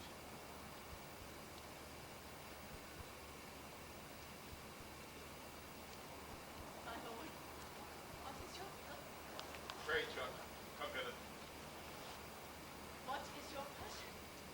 Let me see your eyes. Look in my face! What horrible fancy is this? Some of your function, mistress. Leave procreants alone and shut the door. Cough or cry whom if anybody comes. Upon my knees, what doth your speech import? I understand a fury in your words, but not the words. Why, what art thou? Your wife, my lord, your true and loyal wife. Cough! Swear it. Damn thyself. Lest being like one of heaven, the devils themselves should fear to seize thee. Therefore be double damned. Swear thou art honest. Heaven doth truly know it. Heaven truly knows that thou art false as hell. To whom, my lord, with whom, how am I false? Ah, Desdemona, away, away, away. Every day. Why do you weep? Am I the motive of these tears, my lord? If haply you, my father, do suspect an instrument in this your calling back, lay not your blame on me. If you have lost him, I have lost him too. Had it pleased heaven to try me with affliction, had they rained all kinds of sores and shames on my bare head, beat me in poverty to the very lips, given to captivity me and my utmost hopes, I should have found in some part of my soul a drop of patience. But alas, to make me a fixed figure for the time of scorn, to point his slow, unmoving finger at me. Yet would I bear that too. Yeah. Very true. But there, where I have garnered up my heart, where either I must live or bear no life, the fountain from the which my cutted runs or else dries up, to be discarded thence. Turn thy complexion there, patience, thou young and rose with charity. I, there look grim as hell. I hope my noble lord esteems me honest. Oh, I, as summer flies are in the shambles that quicken even with blowing. Oh, thou weed, who art so lovely fair and smelt so sweet that the scent inks at thee. Would thou hadst there been born! What ignorant sin have I committed?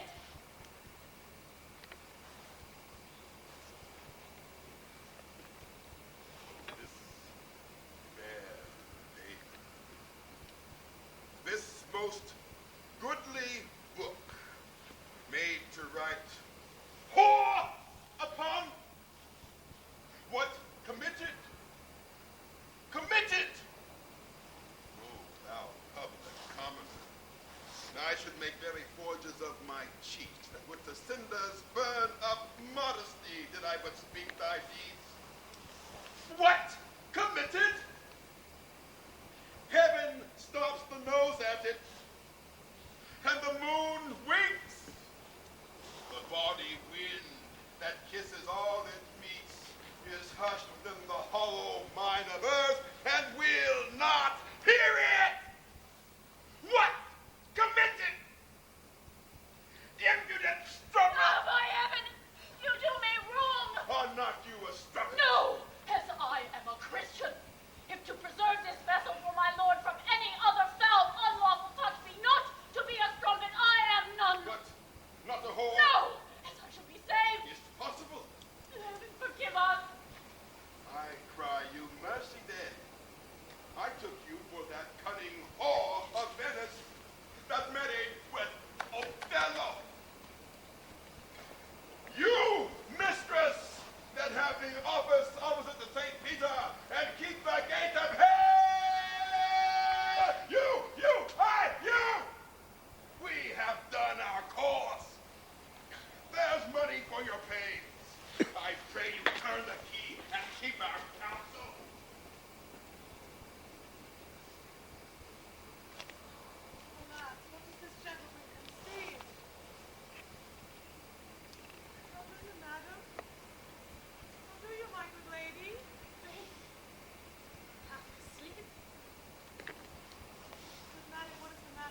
madam, how is it with you? I cannot tell. Those that do teach young babes do it with gentle means and easy tasks. He might have chid me so, for in good faith I am a child to chide him. What's the matter, lady? Alas, Iago, my lord hath so before her, thrown such despite and callous terms upon her as true hearts cannot bear. Am I that name, Iago? What name, fair lady? She said my lord did say I was. He called her whore. A beggar in his drink would not have laid such terms upon his callet. Why did he so? I do not know. I am sure I am not such. Do not weep. Do not weep. Alas the day. Hath she forsook so many noble matches, her father and her country, all her friends to be called whore? Would it not make one weep? It is my wretched fortune. Shrew him for it. How comes this trick upon him? Heaven does know. I will be hanged, south and turkey liver. Some busy insinuating rogue, some cogging cousin slave to get some office have not devised this slander. I'll be hanged him. Why, there is no such man. It isn't possible. Any such there be. Heaven pardon him. Halter pardon him and hell gnaw his bones. Why should he call her for? Who keeps her company? What time? What place? What form? What likelihood?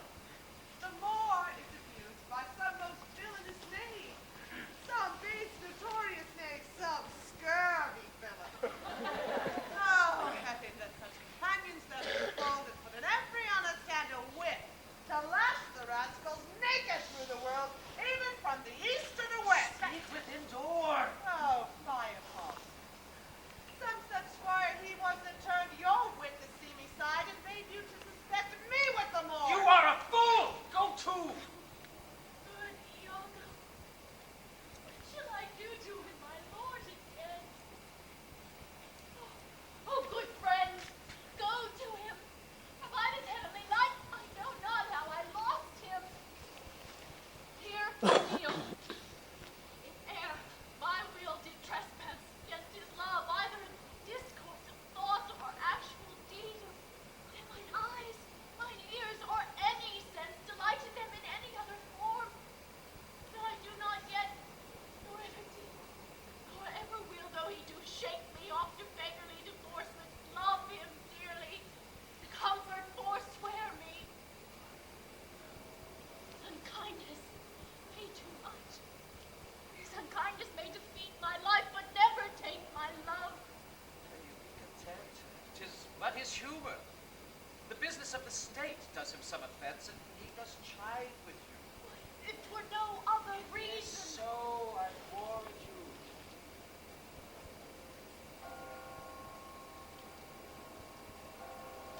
Harkness, instruments summoned to supper. The messengers of Venice stay the meads. Go in and weep not. All things shall be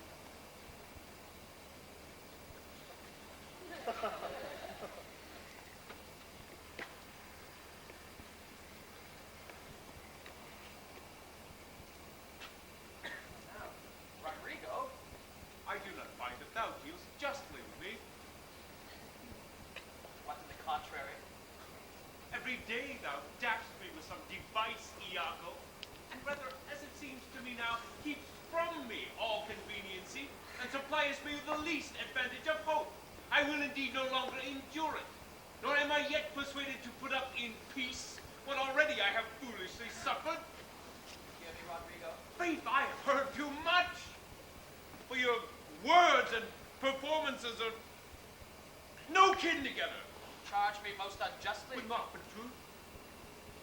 I have wasted myself on my knees.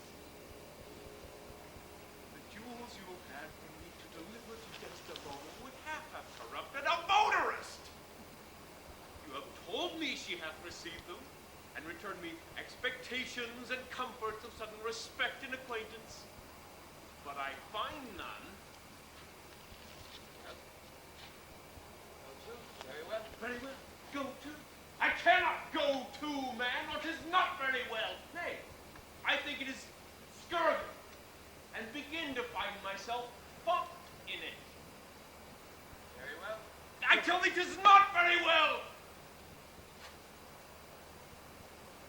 I will make myself known to Desdemona. If she will return me my jewels, I will give over my suit and repent my unlawful solicitation. If not, assure yourself, I will seek satisfaction.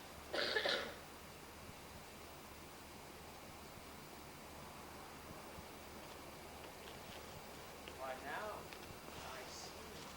There's metal in thee, and even from this instant to build on thee a better opinion than ever before. Give me thy hand, Rodrigo.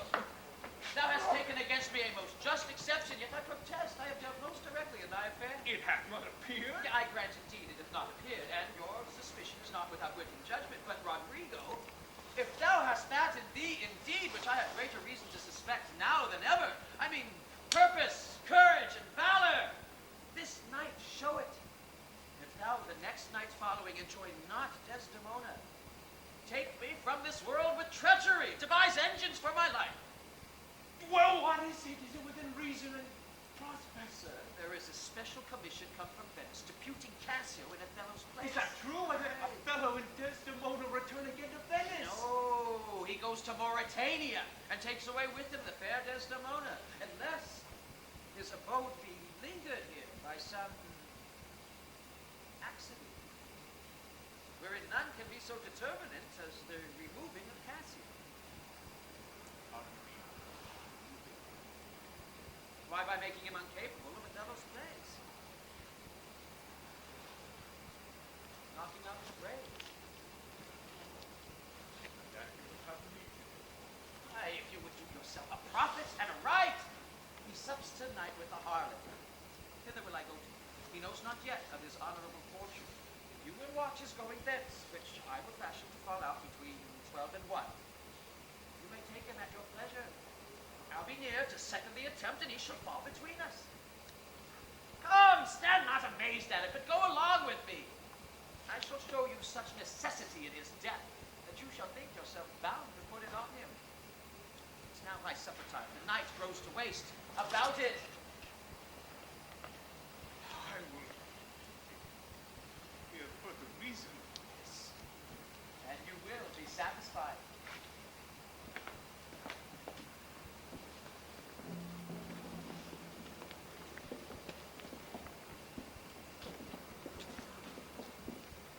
I do beseech you, sir, trouble yourself no further. Oh, pardon me.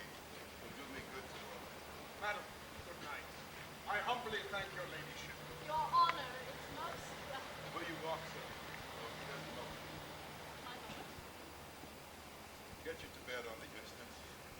I will be returned forthwith. Dismiss your attendant there. What will be done? I will, my lord.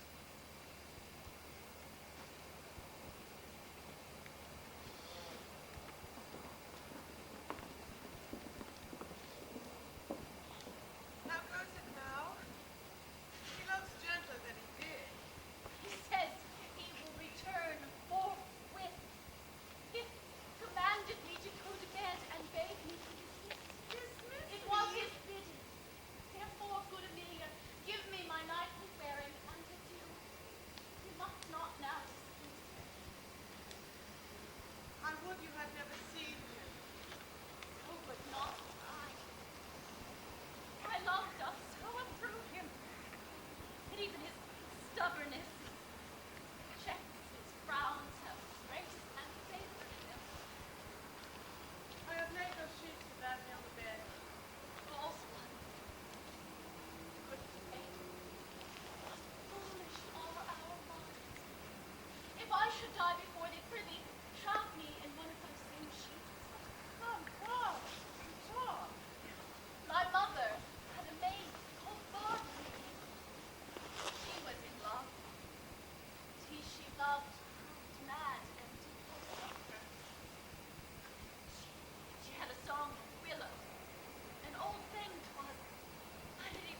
Cassio.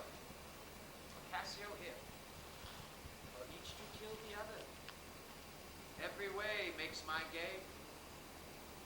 Live Rodrigo, he calls me to a restitution large of gold and jewels I bought from him as gifts to Desdemona. Must not be. If Cassio do remain, he hath a daily beauty in his life that makes me ugly. And besides, the Moor may unfold me to him. There stand I much in peril. No, he must die. So, we hear him coming.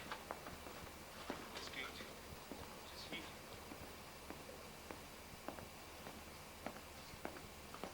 Villain, thou diest!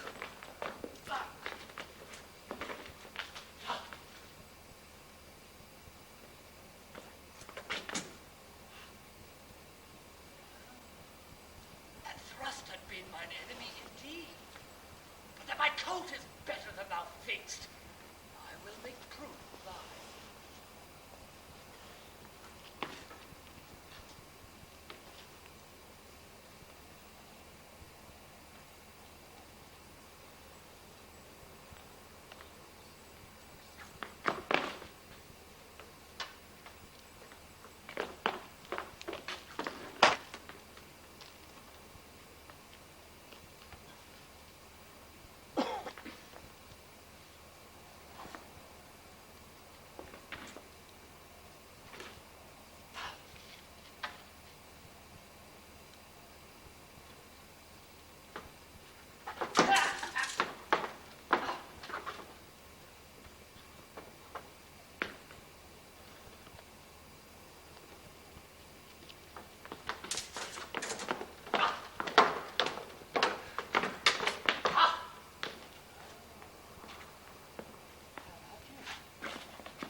What is the matter? Oh, who is the cry?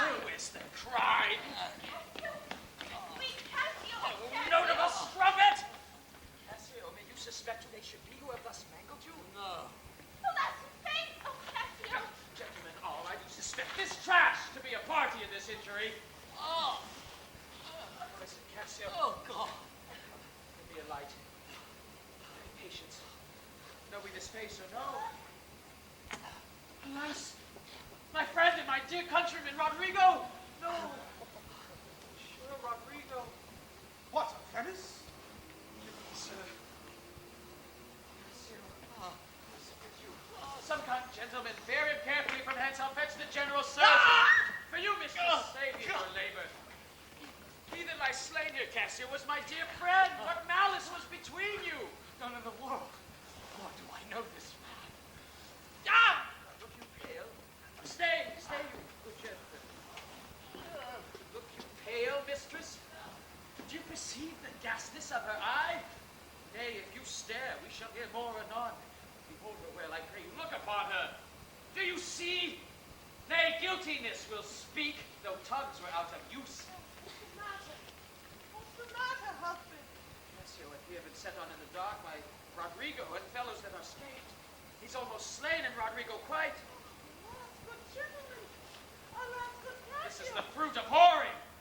Prithee, Amelia, go know of Cassio where he has supped tonight. What, do you shake at that? Supped at my house, and I therefore shake not. Did he so? Well, I charge you, go with me.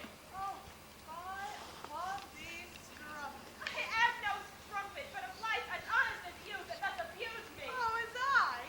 Foe, fie upon thee. My gentlemen, let's see poor Cassio dressed. Come, mistress. Must tell us another tale. Here, turn you to the citadel and tell my lord and lady what has happened. Will you go on afore?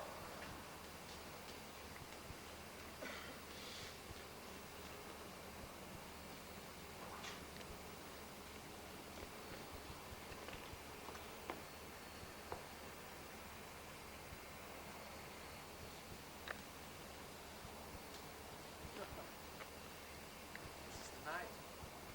It neither makes me or fordoes me quite.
Let me not leave it to you, you chaste star. It is the law.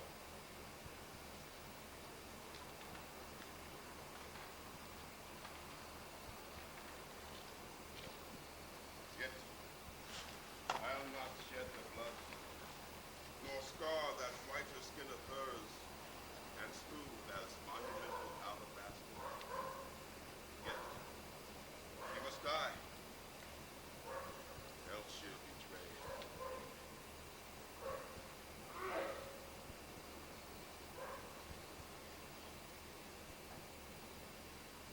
Put out the light.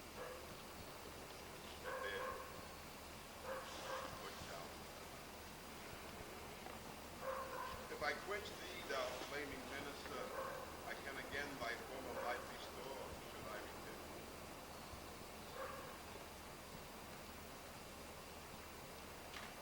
Once put out thy light. Thou cunning pattern of excelling nature, I know not what is that Promethean hate that can thy light remove. Once I have loved the rose, I cannot give it life again. Must wither. I'll smell thee on the tree.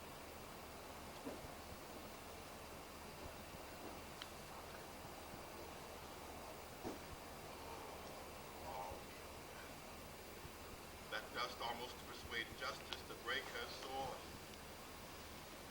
One more. One.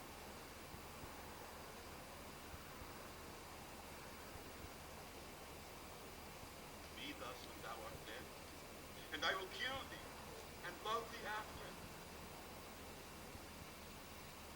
One more, and this, the last.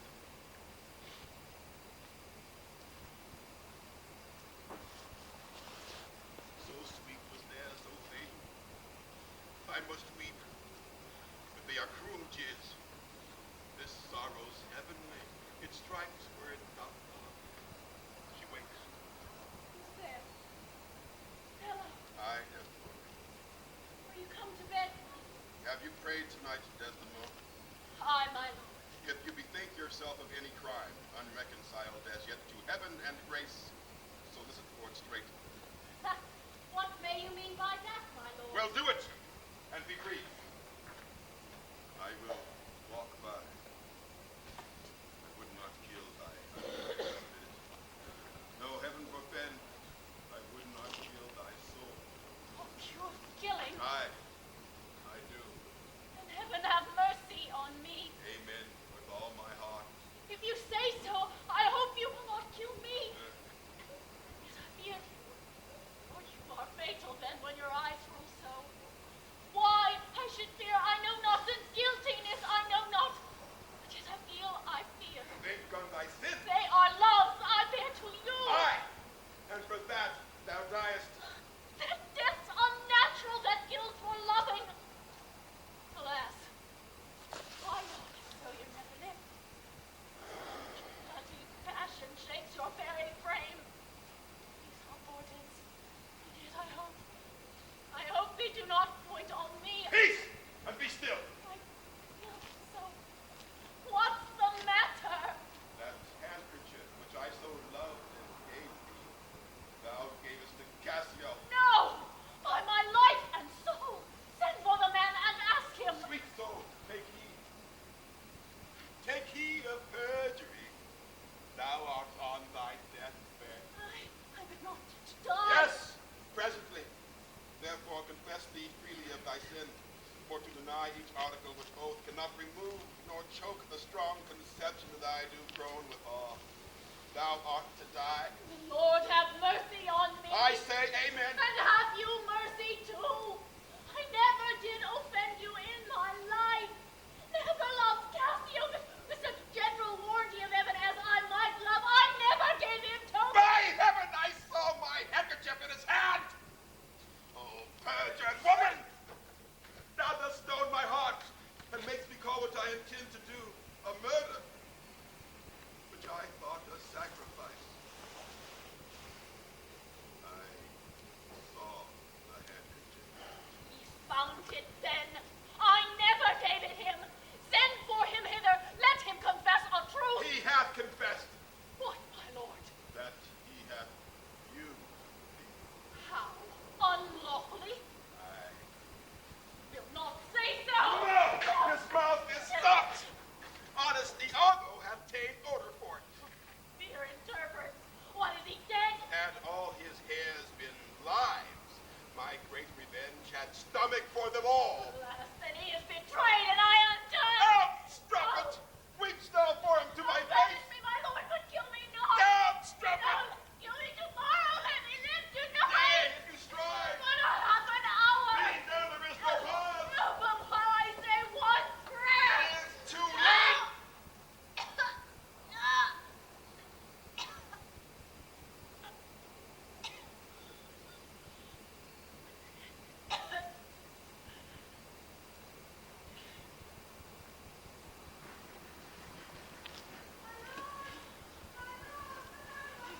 What noise is this? Not yet dead. Not yet quite dead. I, that am cruel and yet merciful. I would not have thee linger in thy pain. So.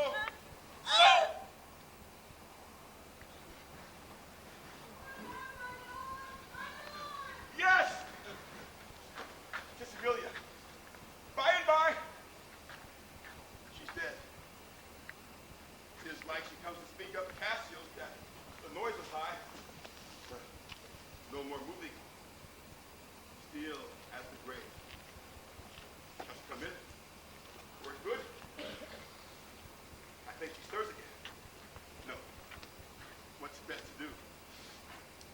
then she'll sure speak to my wife.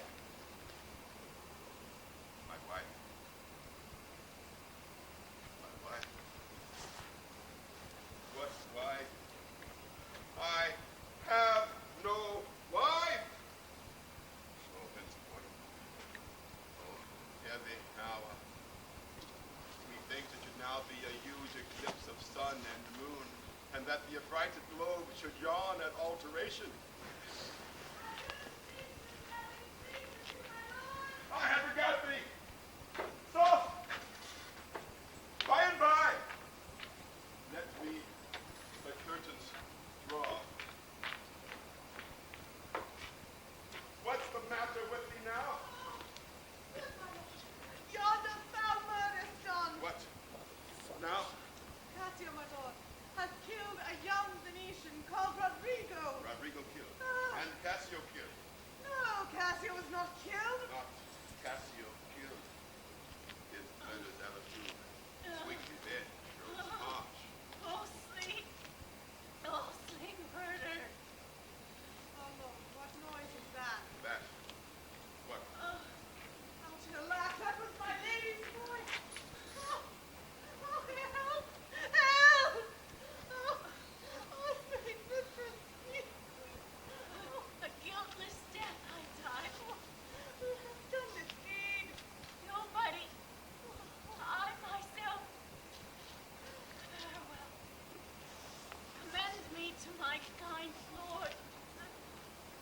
Farewell. Why? How should she be murdered? Alas, no. You heard her say herself it was not I. She said so. Yet needs must I report the truth. She's like a liar gone to burning hell. 'Twas I that killed her. The fair angel, she as you, the blacker devil. She turned to folly and she was a whore. Thou dost belie her. Thou hast a death. She was false as Oh, water. come on, rash aspire to say she was false. She was heavenly true. Cassio did top her. Ask thy husband else. No, I were damned beneath all death and hell, but that I did proceed upon just grounds to this extremity. Thy husband knew it all. My husband? Thy husband. That she was false to wedlock? I was Cassio. My husband? Yes, 'twas he that told me on her first. An honest man he is, and hates the slime that sticks on guilty deeds. My husband. What needs this interest, woman? I say thy husband. Oh, mistress, villainy hath made marks with love. My husband say she was false. He, woman! I say thy husband. Dost understand the word? My friend, thy husband, honest Iago. Oh, if he say so, may his pernicious soul rot half a grain a day. He lies to the heart. Oh, to thy worth. This deed of thine is no more worthy heaven than thou wast worth.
strange truth, O monstrous man. Why, are you mad? I charge you, get you home! Gentlemen, give me leave to speak. 'Tis proper I obey him, but not now. Perchance, Iago, I will never go home. Lay me down and roar, for thou hast killed the sweetest innocent that left in this life. She was foul. 'Tis pitiful. But yet, Iago knows that she with Cassio hath the act of shame 1,000 times committed. Cassio confessed it, and she did gratify his amorous works with that recognizance and pledge of love which I first gave her. I saw it in his hand. It was a handkerchief, an antique token my father gave my mother. Zooks, hold your peace! I peace? Oh no, I will speak as liberal as the North. Let heaven and men and devils of all cry shame against me, and I'll speak. Why? Get you home. I will not. Fire! You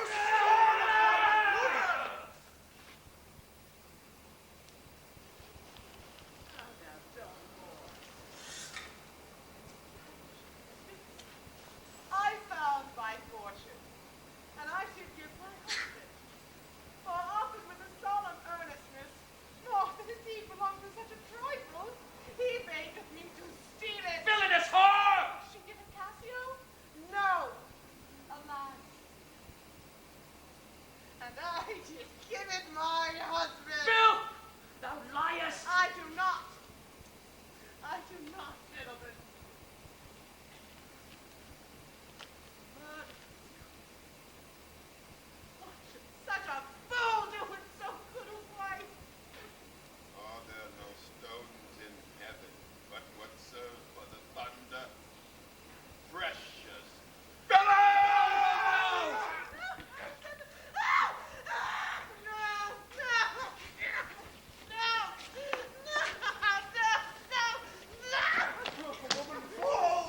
Sure, he hath killed his wife. Tis a notorious villain. Take you this weapon which I have recovered from the Moor. Come guard the door without. Let him not pass, but kill him rather. Out after that same villain, for 'tis a damned slave.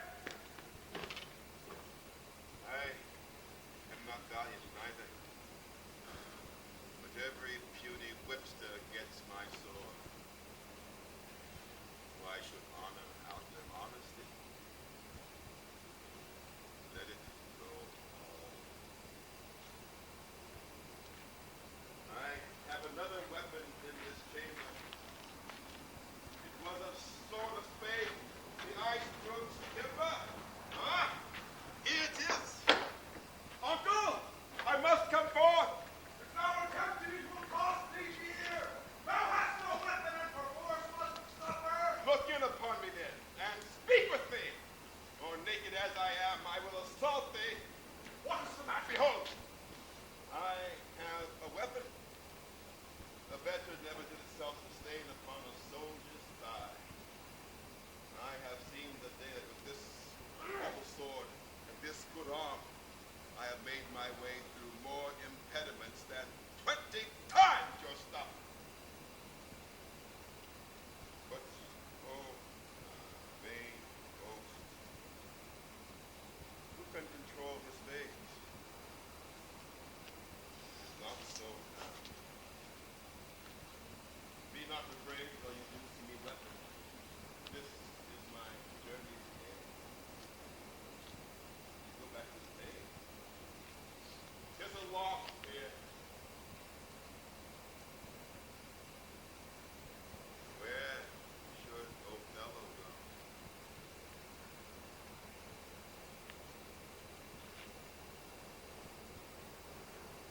Now, how dost thou look now?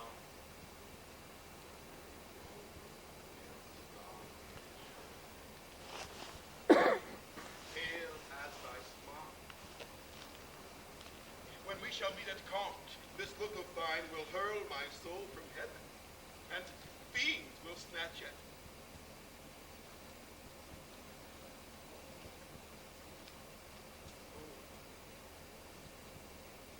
Oh, my girl. Even like my chastity.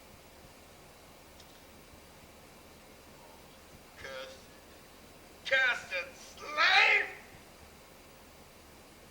Whip me, ye devils, from the possession of this heavenly sight. Blow me about in winds.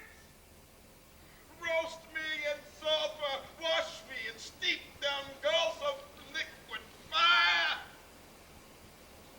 Desdemona! Dead! Desdemona! Dead! Where is this rash and most unfortunate man? That's he. That was Othello. Here I am. Where is that viper? Bring the villain forth! I look down towards his feet, but that's a fable. If that thou beest the devil, I cannot kill thee. Wrench his sword from him!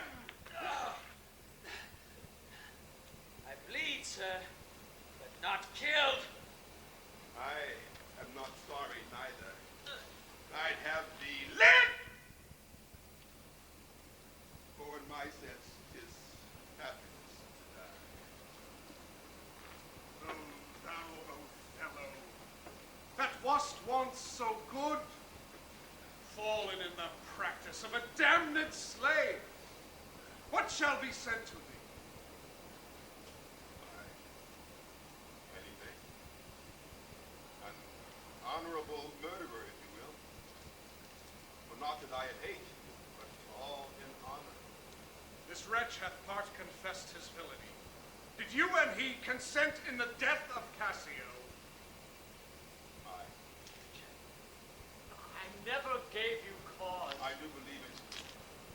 And I ask your pardon. Will you, I pray, demand that demi-devil why he hath thus ensnared my soul and body? Man, nothing. What you know, you know. But this time forth, I never will speak word. What? Not to pray? Torment will up your lips. Well, thou dost best. Sir, you shall understand what hath befallen, which as I think you know not. Here is a letter found in the pocket of the slain Rodrigo, and here another. The one of them imports the death of Cassio to be undertook by Rodrigo. Villain! Secret and most. Now here's another discontented paper found in his pocket too. And this it seems Rodrigo meant to have sent this damned villain, but that be like Iago, in the nick, came in and satisfied him. Oh, thou pernicious caitiff! How came you, Cassio, by that handkerchief that was my wife? In my chamber. Even now, the villain did confess that there he dropped it for a special purpose which wrought to his desire.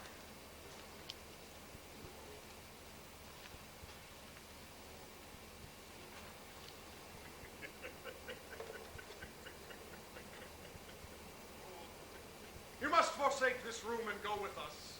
Your power and your command is taken off, and Cassio rules in Cyprus. For this slave, if there be any cunning cruelty that can torment him much and hold him long, it shall be his. Come, bring him away. Soft you! A word or two before you go. I have done the state some service, and they know it. No more of that. I pray you, in your letters, when you shall these unlucky deeds relate, speak of me as I am. Nothing extenuate, nor set down often malice. Then must you speak of one that loved, not wisely, but too well. Of one not easily jealous, but being wrought, perplexed in the extreme. Of one whose hand, like the base Judean, drew a pearl away, richer than all his tribe. Of one whose eyes, albeit unused to the melting moon, drop tears as fast as the Arabian trees there met out. Set you down.